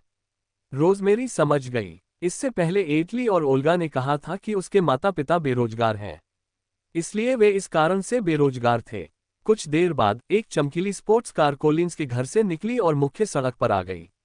ध्यान आकर्षित करने से बचने के लिए रोजमेरी ने बुगाटी वेरॉन को पास के एक भूमिगत गराज में पार्क कर दिया, जहां केली काफी समय से इंतजार कर रही थी। जब रोजमेरी कार से बाहर निकली तो केली की आंखें फटी रह गईं। उसने कुछ सेकंड तक रोजमेरी की आलीशान कार को देखा, फिर अविश्वास से पूछा, क्या यह आपके परिवार की कार है? हालांकि केली जानती थी कि रोजमेरी समरफील्ड के रिफ्लेक्शंस विला में रहती है, लेकिन इस तरह की महंगी कार एक औसत अमीर व्यक्ति के पास नहीं हो सकती थी। केली बेहद हैरान लग रही थी। तुम्हारे जैविक पिता किस परिवार से हैं? कॉलिंस परिवार, केनेथ कॉलिंस। केली की आंखें आश्चर्य से चौड़ी हो गईं। आप उन्हें जानते हैं? देश के सबसे अमीर आदमी को कौन नहीं जानता होगा? आप तो बहुत भाग्यशाली हैं, केली ने कहा। हैरिस को अब पछतावा हो रहा होगा। उपनगरों में स्थित एक आलीशान निजी हवेली में रोशनी चकाचौंध कर देने वाली थी। उस हवेली में 32 प्रवेश द्वार थे। आसमान से देखने पर वह किसी बच्चे द्वारा बनाए गए सूर्य के चित्र की तरह दिखती थी। हर कार अलग प्रवेश द्वार से अंदर आती, फिर अलग गराज में जाती। पार्किंग के बाद वे एक विशेष लिफ्ट से अपने लिए तैयार किए गए निजी कमरों तक पहुंचते। इस पूरी प्रक्रिया के दौरान उन्हें अन्य मेहमान दिखाई नहीं देंगे और प्रक्रिया पूरी होने के बाद भी वे रास्ते में अन्य मेहमानों से नहीं मिलेंगे। यहाँ की उच्च स्तरीय गोपनीयता और सुरक्षा के कारण प्रवेश टिकटों की हमेशा बहुत मांग रहती थी। केली पाइपर परिवार की लाडली छोटी राजकुमारी थी, इसलिए स्वाभाविक रूप से उसे ये टिकट मिल सकते थे। वह और रोजमेरी यहाँ नियमित रूप से आती थीं। पार्किंग करने के बाद वे लिफ्ट से तीसरे निजी कमरे में गए, जो पेय पदार्थों और नाश्ते से पूरी तरह सुसज्जित था। सेरेना पहली बार ऐसी जगह पर आई थी। अगर उसकी अच्छी दोस्त रास्ता न दिखाती तो शायद उसे पता ही न चलता कि बाहर की दुनिया कितनी विशाल है और यह खूबसूरत निजी हवेली असल में एक भूमिगत नीलामी घर है। ब्रुकलिन, तुम्हें इस जगह के बारे में कैसे पता चला? सेरेना ने दोपहर में अपनी सबसे अच्छी दोस्त ब्रुकलिन रीड को बताया था कि उसे नहीं पता कि बीमार फिलिप को क्या उपहार देना है, इसलिए ब्रुकलिन ने सुझाव दिया कि वे यहाँ आकर देखें। मैं अपने भाई के साथ यहाँ कई बार आ चुका हूँ। यहाँ हर तरह की दुर्लभ और कीमती चीजें हैं। बस इंतजार कीजिए और देखिए कि फिलिप को क्या पसंद आता है, उसे खरीदकर उसे दे दीजिए, वह यकीनन बहुत खुश होगा। ब्रुकलिन भी एक धनी दूसरी पीढ़ी की महिला थी। उसे लगा कि फिलिप ने हर तरह के आम खजाने देखे होंगे, लेकिन नीलामी में जो चीजें सामने आईं, वे निश्चित रूप से बाजार में उपलब्ध नहीं थीं। मुझे कोई और मेहमान क्यों नहीं दिख रहा? सेरेना हैरान थी। वे सभी अन्य निजी कमरों में हैं। हॉल में कुल 32 कमरे हैं और वे मंच के साथ एक वृत्त बनाते हैं जो बीच में स्थित है। लेकिन मंच पर कोई संचालक नहीं है, सभी नीलामी स्वचालित हैं। क्या आपको पता है कि हर कमरे में एक बड़ी कांच की दीवार है? यह नीलामी की वस्तुओं को बेहतर ढंग से देखने के लिए है। बाहर तो आप साफ साफ देख सकते हैं, लेकिन बाहर होने पर आप अंदर नहीं देख सकते। अपनी सबसे अच्छी दोस्त की अंतहीन बकबक सुनते हुए सेरेना को थोड़ी ईर्ष्या महसूस होने लगी। अगर उसके पांचों भाई उसे पहले यहाँ लाने को तैयार होते तो वह और भी बहुत कुछ देख सकती थी। निजी कमरा नंबर 1 के अंदर कार्ल रोमियो के बगल में खड़ा था और सम्मानपूर्वक बोला, श्री मैक्मिलियन, हॉटीज हर्ब नीलामी के समापन के रूप में प्रदर्शित होगी। हम सोफे पर बैठा व्यक्ति धीमी आवाज में बोला, मानो उसमें एक कुलीनता झलक रही हो। उसने सुना था कि हॉटीज हर्ब हृदय रोगों के लिए चमत्कारिक रूप से कारगर है, इसलिए वह नीलामी में इसे हासिल करने और फिर आगे के अध्ययन के लिए अपने आसपास के चिकित्सा विशेषज्ञों को सौंपने की उम्मीद कर रहा था। नीलामी शुरू हो गई है। मंच के बीचों बीच का फर्श धीरे धीरे खुल गया और नीलामी के लिए रखी गई एक वस्तु धीरे धीरे ऊपर उठने लगी। एक स्वचालित वॉइसओवर ने नीलामी की वस्तु के स्रोत और मूल्य के बारे में बताना शुरू किया। एक विशाल इलेक्ट्रॉनिक स्क्रीन पर नीलामी की वस्तु का आकार बड़ा करके दिखाया गया था, जिससे हर विवरण, हर हिस्सा स्पष्ट रूप से दिखाई दे रहा था। ये हॉट रिवाइव की एक छोटी बोतल थी, जिसके बारे में कहा जाता है कि यह हृदय रोग के रोगियों के लिए है। इसे लेने के बाद ताजगी और आराम का एहसास होता है। जब आप ठीक हो तो आप इसका इस्तेमाल सूप बनाने में कर सकते हैं। यदि कोई रोगी बीमार पड़ जाए तो इसे पानी में घोलकर भी लिया जा सकता है, जिससे तुरंत दर्द से राहत मिलती है। इसे किसी भी अन्य दवा के साथ मिलाने पर कोई दुष्प्रभाव नहीं होगा। सिस्टम की व्याख्या के दौरान हॉट रिवाइव प्रत्येक बॉक्स की इलेक्ट्रॉनिक स्क्रीन के सामने जमीन पर बने ट्रैक पर चलता रहा, जिससे लोग इसे स्पष्ट रूप से देख सकें। रोज, क्या ये बचा हुआ सामान नहीं है आपका हॉटीज उत्पाद? हाँ, रोजमेरी ने इसे छुपाया नहीं और ईमानदारी से कहा, यह संसाधनों का पूरा उपयोग है। हालांकि इसका असर हॉटीज जितना अच्छा नहीं है, लेकिन कम से कम इसमें कुछ औषधीय गुण तो हैं, इसलिए यह व्यर्थ नहीं है। प्रारंभिक कीमत 20,000। अध्याय 20। केली कीमत देखकर दंग रह गई। बचे हुए सामान की कीमत भी 20,000 है। कांच की दीवार के सामने 3 बटन थे, जिन पर क्रमशः 10,000, 50,000 और 1,00,000 लिखा हुआ था। दूसरे शब्दों में कहें तो न्यूनतम बोली वृद्धि $10,000 थी। सेरेना कांच की दीवार के सामने खड़ी होकर देख रही थी कि अन्य बॉक्सों में लगी स्क्रीन पर राशि नीली रोशनी से जगमगा रही थी। कई दौर की बोली के बाद कीमत पहले ही 1,20,000 तक पहुंच चुकी थी। सेरेना, ये चीज बहुत बढ़िया है। तुम इसे खरीदकर फिलिप के लिए सूप बना सकती हो। ये उसकी सेहत के लिए अच्छा होगा और उसे पता चलेगा कि तुम एक अच्छी लड़की हो। वो इसे जरूर पसंद करेगा। सेरेना भी इस खजाने को हासिल करना चाहती थी, लेकिन अन्य खरीदारों से कड़ी प्रतिस्पर्धा थी। उसने $10,000 का बटन कई बार दबाया, लेकिन सफलता नहीं मिली, इसलिए उसने इसे लेने का फैसला किया। जोखिम उठाएं और $1,00,000 वाला बटन दबाएं। कमरा एकदम शांत हो गया। पहली बार 2.5 लाख की बोली लग रही है। दूसरी बार 2.5 लाख की बोली लग रही है। तीसरी बार 2.5 लाख की बोली लगी। बिक गया। हॉट रिवाइव की एक बोतल जीतने पर 19वें खरीदार को बधाई। केली को यकीन नहीं हो रहा था कि बचा हुआ खाना भी इतनी ऊंची कीमत पर बिक सकता है। रोज, अगली बार क्या मुझे बचा हुआ खाना मिल सकता है? रोजमेरी ने बस मुस्कुराते हुए उससे पूछा, अगर मैं इन्हें तुम्हें दे दूं तो क्या तुम्हें पता होगा कि इनका क्या करना है? हे, तुम इन्हें इस्तेमाल करने में मेरी मदद कर सकते हो। सेरेना आखिरकार नीलामी की वस्तु जीतने में कामयाब हो गई और खुशी से अपनी सबसे अच्छी दोस्त को गले लगा लिया। अगली कुछ चीजें सजावट की थीं, जिनमें उसकी कोई दिलचस्पी नहीं थी। वह जल्दी घर जाकर सूप बनाने के लिए निकल गई। जब मुख्य कार्यक्रम का समय आया, तब तक 2 घंटे बीत चुके थे। श्री मैक्मिलियन, हॉटीज हर्ब तैयार है। एक विशेष घोल से पोषित होकर मंच से 6 ताजे हरे पौधे उगाए। वे अत्यंत मूल्यवान थे। प्रारंभिक कीमत 1,00,000। कार्ल जानता था कि मिस्टर मैक्मिलियन को ये छोटी सी चीज चाहिए ही चाहिए, इसलिए उसने आगे बढ़कर $1,00,000 की अतिरिक्त बोली लगा दी। बॉक्स नंबर 1 से मिली बोली की रकम ने बाकी सभी बॉक्सों में मौजूद लोगों को चौंका दिया। 1,00,000। इस आदमी ने $1,00,000 की अतिरिक्त बोली लगा दी। वह स्पष्ट रूप से यह मैच जीतना चाहता था। अन्य बक्से भी पीछे रहने वाले नहीं थे। 2.5 लाख रुपये, 3 लाख, 350,000, 4 लाख। केली बोली लगाने की होड़ को देखती रही। रोज, हमें कितनी बोली लगानी चाहिए? 1 लाख और जोड़ दो। केली ने बोली का बटन दबाया और कुल राशि तुरंत बढ़कर $5,00,000 हो गई। कमरा चहल पहल से भरा हुआ था। 5 लाख की कीमत 6 हॉटीज हर्ब्स के लिए नहीं, बल्कि सिर्फ एक के लिए थी। 6 का कुल योग 3 मिलियन होगा। बाकी लोगों ने बोली लगाने की हिम्मत नहीं की, और ठीक उसी समय जब केली और रोजमेरी को लगा कि वे जीत गए हैं, बॉक्स नंबर 1 में स्क्रीन पर एक बड़ी नीली संख्या दिखाई दी, 6 लाख। इस संख्या को देखते ही कमरे में सन्नाटा छा गया। रोजमेरी और केली को यह उम्मीद नहीं थी कि बॉक्स नंबर 1 उनकी बोली को इतना बढ़ा देगा। बॉक्स नंबर 3 भी पीछे नहीं रहने वाला था, 7 लाख। बॉक्स नंबर 1 अनायास ही इससे मेल खा गया, 8 लाख। बॉक्स नंबर 3 गुस्से में था, 9 लाख। बॉक्स नंबर 1 हमेशा की तरह शानदार था, 10 लाख। कमरा एकदम शांत हो गया। सभी लोग इन दोनों के बीच बोली लगाने की होड़ को देख रहे थे। बीच में मौजूद बॉक्स नंबर 2 को बहुत अजीब लग रहा था। आखिर ये 2 बड़े दिग्गजों के बीच कैसे फंस गए? ये तो बहुत बुरा है। रोज, हम इससे ज्यादा बोली नहीं लगा सकते। हॉटीज हर्ब से बनी गोलियां कीमती तो हैं, लेकिन इनकी कीमत सिर्फ 10 लाख ही है। केली ने घबराते हुए बॉक्स नंबर 1 को देखते हुए कहा। आज जो लोग आए हैं वे सीधे सादे नहीं हैं। हमें सावधान रहना होगा। हॉटीज हर्ब दादी ग्रेस की जान बचा सकती है। रोजमेरी ने अपनी बोली में $1 लाख और बढ़ा दिए। मुझे इसे आज ही हासिल करना होगा। गुलाब, बॉक्स नंबर 3 की बोली 1 मिलियन और $1 लाख है।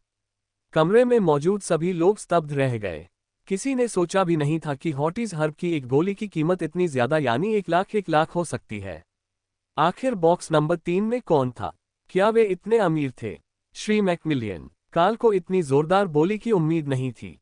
क्या हमें जारी रखना चाहिए? ये कीमत तो दवा के मूल्य से भी अधिक हो गई है। जारी रखें। रोमियो की आवाज शांत और संयमित थी। अंतराल बनाए रखें। जी श्रीमान। काल ने बोली में $3 लाख की बढ़ोतरी की। बॉक्स नंबर 1 की बोली $1,400,000 है। जैसे ही स्वचालित आवाज ने बोली की घोषणा की, केली गुस्से से भड़क उठी। ये तो हास्यास्पद है। यह क्या बकवास है? यह है बस कुछ जड़ी बूटियां। क्या उन्हें वाकई इतनी जोरदार बोली लगानी जरूरी है? बॉक्स नंबर 1 में कौन है? वो तो बहुत अमीर हैं। एक जड़ी बूटी की कीमत $1,400,000 है, यानी 6 जड़ी बूटियों के लिए कुल $8,400,000। यह ऐसी कीमत नहीं थी जिसे आम लोग वहन कर सकें। बॉक्स नंबर 3 की बोली $15 लाख की है। रोजमेरी ने दोबारा बोली लगाने वाला बटन दबाया। केली ने अपने पतले, खूबसूरत हाथ को देखा और आश्चर्य से पूछा, रोज, क्या तुम बोली लगाना जारी रखोगी? कुल संख्या पहले ही 9 मिलियन तक पहुंच चुकी थी। अगर वे हॉटीज की 6 गोलियां भी बनाते और बेचते तो भी वे केवल 6 मिलियन पर ही लागत निकाल पाते और फिर भी उन्हें 3 मिलियन का नुकसान होता। तभी रोमियो का फोन बज उठा। ब्रॉडी अपने दादाजी की देखभाल कर रहा था।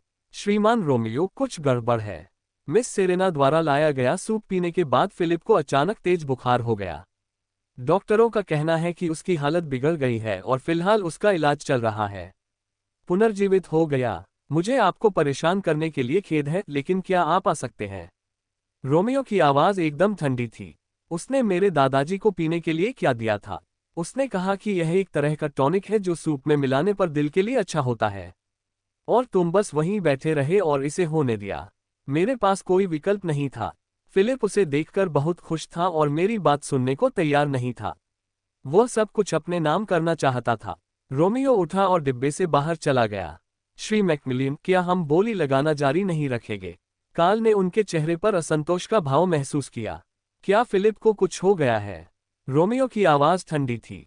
सेरेना द्वारा बनाया गया सूप पीने के बाद उसे होश में लाने की कोशिश की जा रही है। मिस सेरेना ने सूप बनाना कब सीखा? और वो फिलिप से मिलने गई थी। काल रोमियो के पीछे पीछे गया। क्या हमें मिस रोजमेरी को बुलाकर एक नज़र डालने के लिए कहना चाहिए? रोमियो अचानक रुक गया। उसे स्केलपेल लिए उस लड़की की याद आ गई, उसकी स्पष्ट आत्मविश्वास से भरी आंखें। पिछली बार मिस रोजमेरी ने ही फिलिप को फिर से अपने पैरों पर खड़ा होने में मदद की थी। श्रीमान मैकमिलियन, आपके पास मिस रोजमेरी का संपर्क नंबर है ना? आप उन्हें क्यों नहीं दे देते? पुकारना। रोमियो ने उसे एक नज़र डाली, फिर अपना फोन निकाल लिया। बोली 1.5 मिलियन से शुरू होती है। केली ने तनाव में अपनी सांस रोक ली, हताशा में प्रार्थना करते हुए अपने हाथ जोड़ लिए। फिर से बोली मत लगाओ, फिर से बोली मत लगाओ। दूसरी बार 1.5 मिलियन की बोली लगाई जा रही है। रोजमेरी की नज़र बूथ नंबर 1 की बड़ी कांच की दीवार पर पड़ी। ऐसा लग रहा था कि वे बोली नहीं लगा रहे हैं। तीसरी बार 1.5 मिलियन की बोली लगी। बिक गया। वाह! केली ने उत्साह में तुरंत रोजमेरी को गले लगा लिया। हम जीत गए। हम जीत गए। उन्हें विश्वास ही नहीं हो रहा था कि बूथ नंबर 1 में बैठे व्यक्ति ने इससे अधिक बोली लगाने की हिम्मत नहीं की। बूथ नंबर 3 में उपस्थित अतिथि को 6 हॉटीज हर्ब के पौधे जीतने पर हार्दिक बधाई। आगे की कहानी सुनाने के लिए VM स्टोरी वर्ल्ड सब्सक्राइब करो।